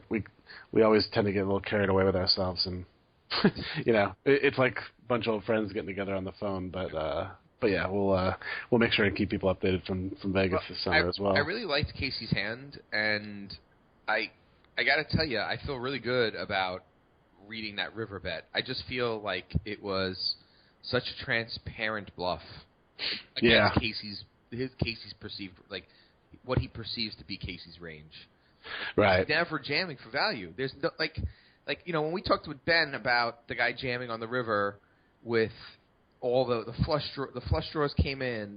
I don't know if a straight came in, but there was the boat possibilities. Like I could see jamming for value there because there's plausible second best hands that would call. Right. If this guy has the ace high flush.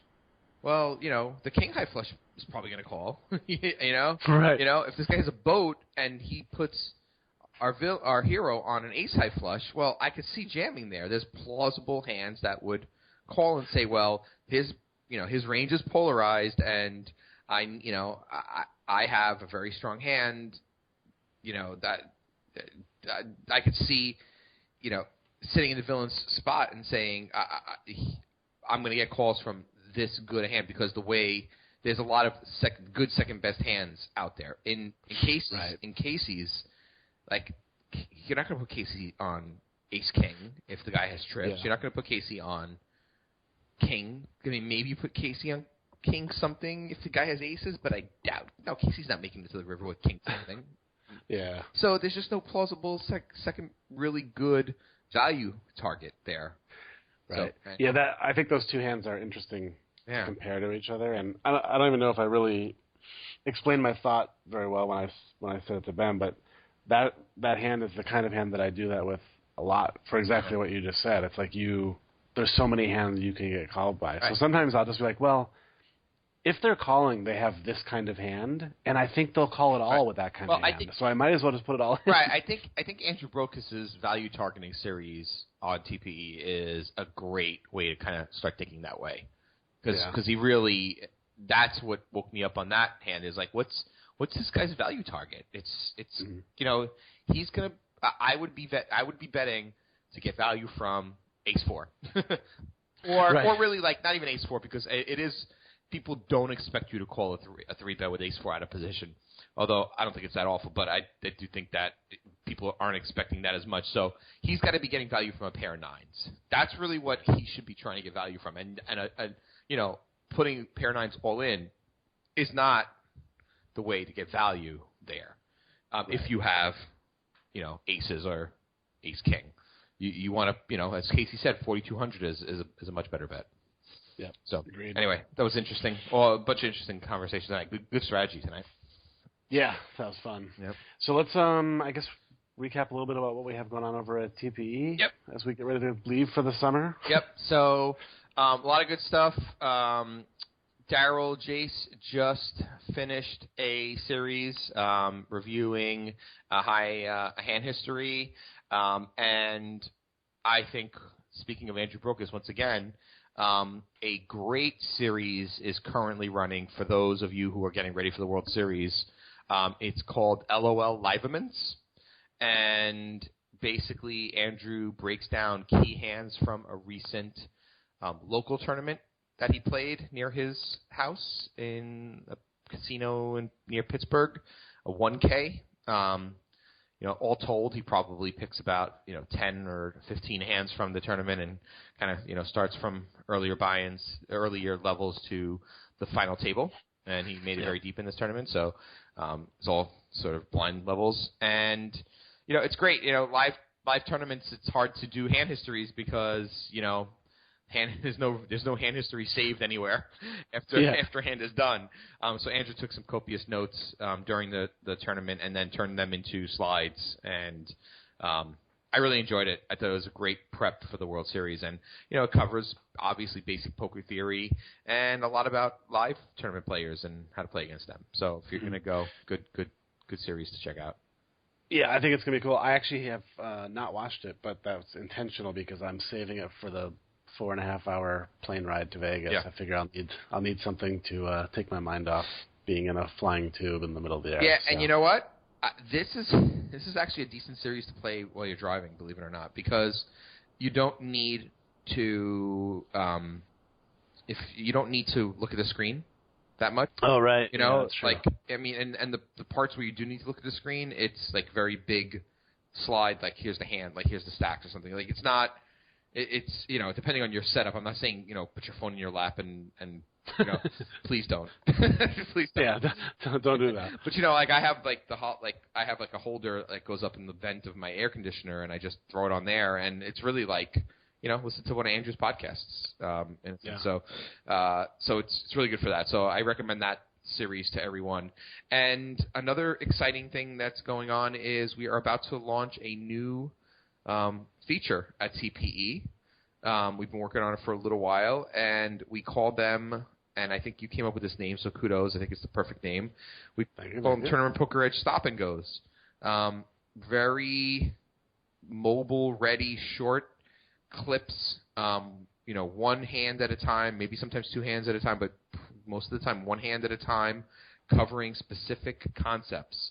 So if I just take a quick look at some of the ones that are coming up, I'll give you an idea. We're going to be launching this most likely next week. It's in final stages of testing. So the first couple I have here, playing bottom pair in a gut shot, playing queens shallow, big blind defense, playing a big draw. So there'll be short 5-minute videos or so covering one hand, really fast to load, really targeted and made for mobile devices, and also neat maybe while you're on break at the World Series if you want to listen to a quick watch a quick hand to get your mindset right. I just love it. I love it.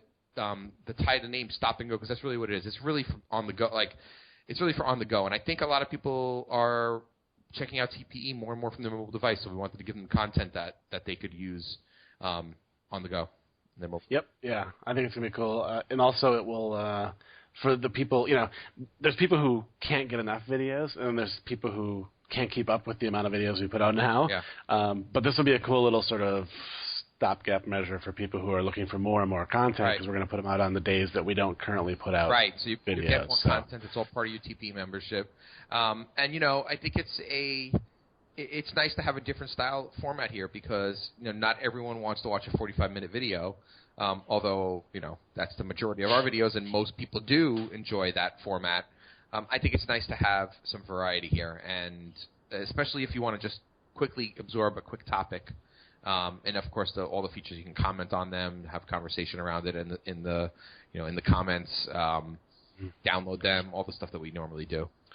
Yeah, and it could be something where you're having a problem with a specific spot or something. Like I don't know what I'm doing when I flop flush draws out of position or something. And hopefully eventually we have such a library of these that you can find the exact situation that you're having trouble with, and you can watch it. Yeah, so. We got a bunch of them already in from our pros, so we have a nice little stockpile. We'll be putting them out regularly. I'm not sure how many a week, but more than one, and they should be starting next week. So we'll hit social media, get everyone aware of. Yeah, we'll let everybody know, and we'll put a topic in the forum somewhere too, where we can get feedback from people, because we'd love to hear what you think of them once they actually get launched, and B, what other additional topics you'd like to see covered on them. I'm just thinking out loud here, but what might be nice is if we allow people to send us hand histories, like a single hand, right? I think that'd be great, because we're asking the pros to give us their, we've made some list of topics that we want to see. The pros, of course, are coming up with some of their own topics, but this is the kind of thing where we could take one hand from you and throw it into a stop and go.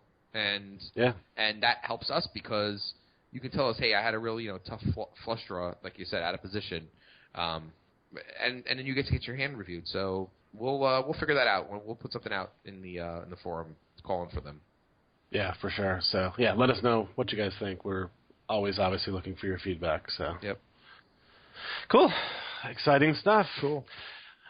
Last minute, or not last minute, but one last reminder, June 6th is the TP member party in Vegas. We mentioned it during our conversation with the boys, but want to make sure everybody knows about it. So there is a thread in the forum about that, so if you want to make it out to Gold Coast to do a little bowling with us, we'd love to meet you guys. Met a bunch of cool people last year. I think we probably had 20, 25 people out last year, so if you're in the area, and we purposely did it closer to the Rio this year so that people who are staying there and stuff can come out. So we'd love to meet you guys. Come on out. Absolutely.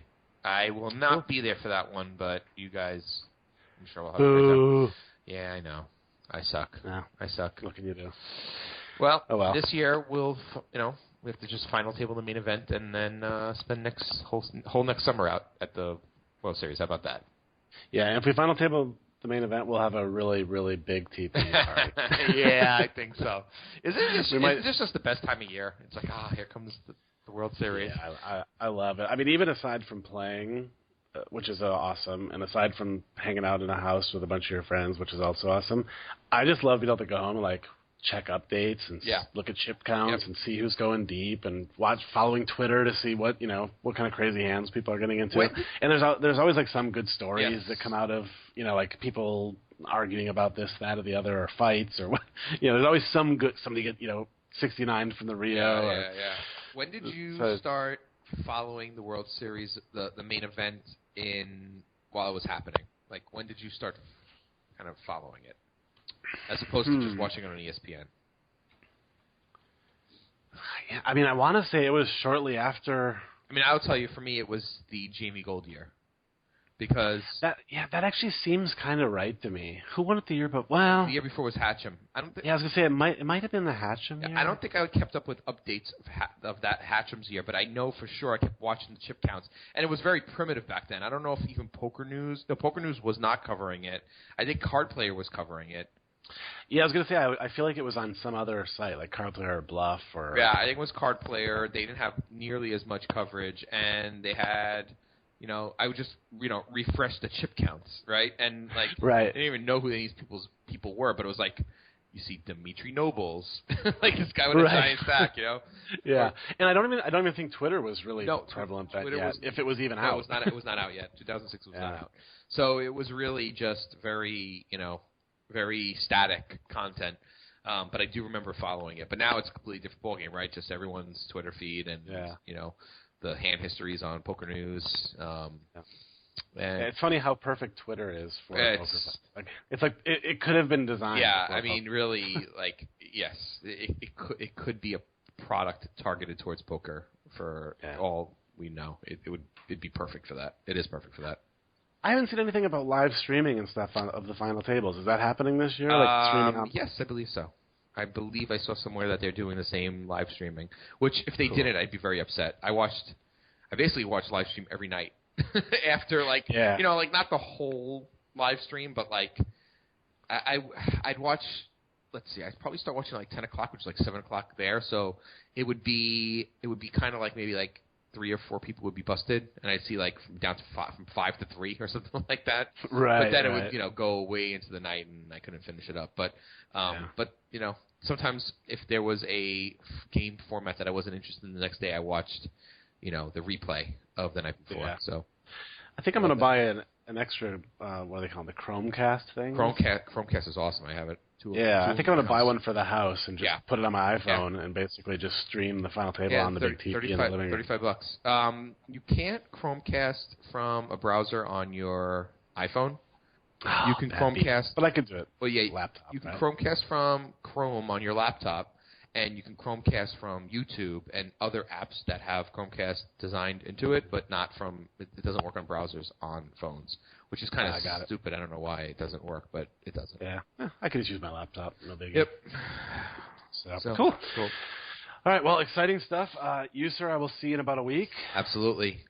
And to anybody out there playing the World Series, good luck to all of you. Who's picking me up at the airport? Is that you? When do you arrive? Is it before like 11 a.m.? It's a Friday night. It's not in the morning. Oh, perfect. Yep. I might be drunk. I might have to send Marc. I can take a cab for this one. I'm sure somebody will come over and get you. No worries. It's just exciting to think that is coming, and that's the way. Won't be long. Won't be long now. Cool. All right, buddy. Well, good luck, everybody, and we'll see you guys hopefully this summer in Vegas. Yep. And probably won't be another TPE podcast, I should actually mention, before the end of the World Series. We always kind of take a hiatus during the World Series, but we'll probably put out a dozen plus live podcasts. Sure. So check those out. And so we'll see you in a couple months here on the Tournament Poker Edge podcast. See you. Later, guys.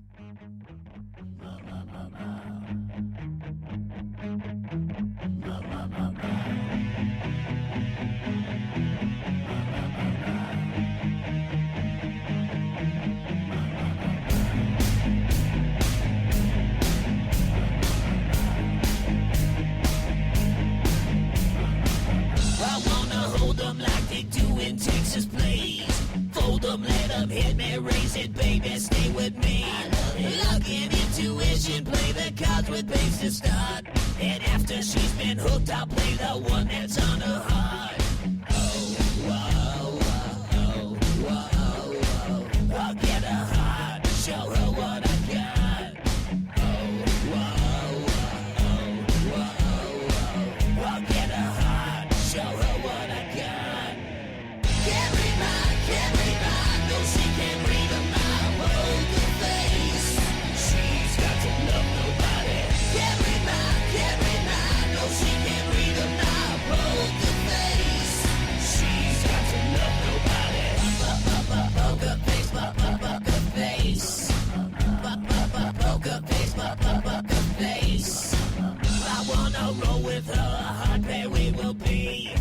While little gambling is fun when you're with me. I love it. Russian roulette is not the same without a gun. And baby, when it's love, it's not rough, it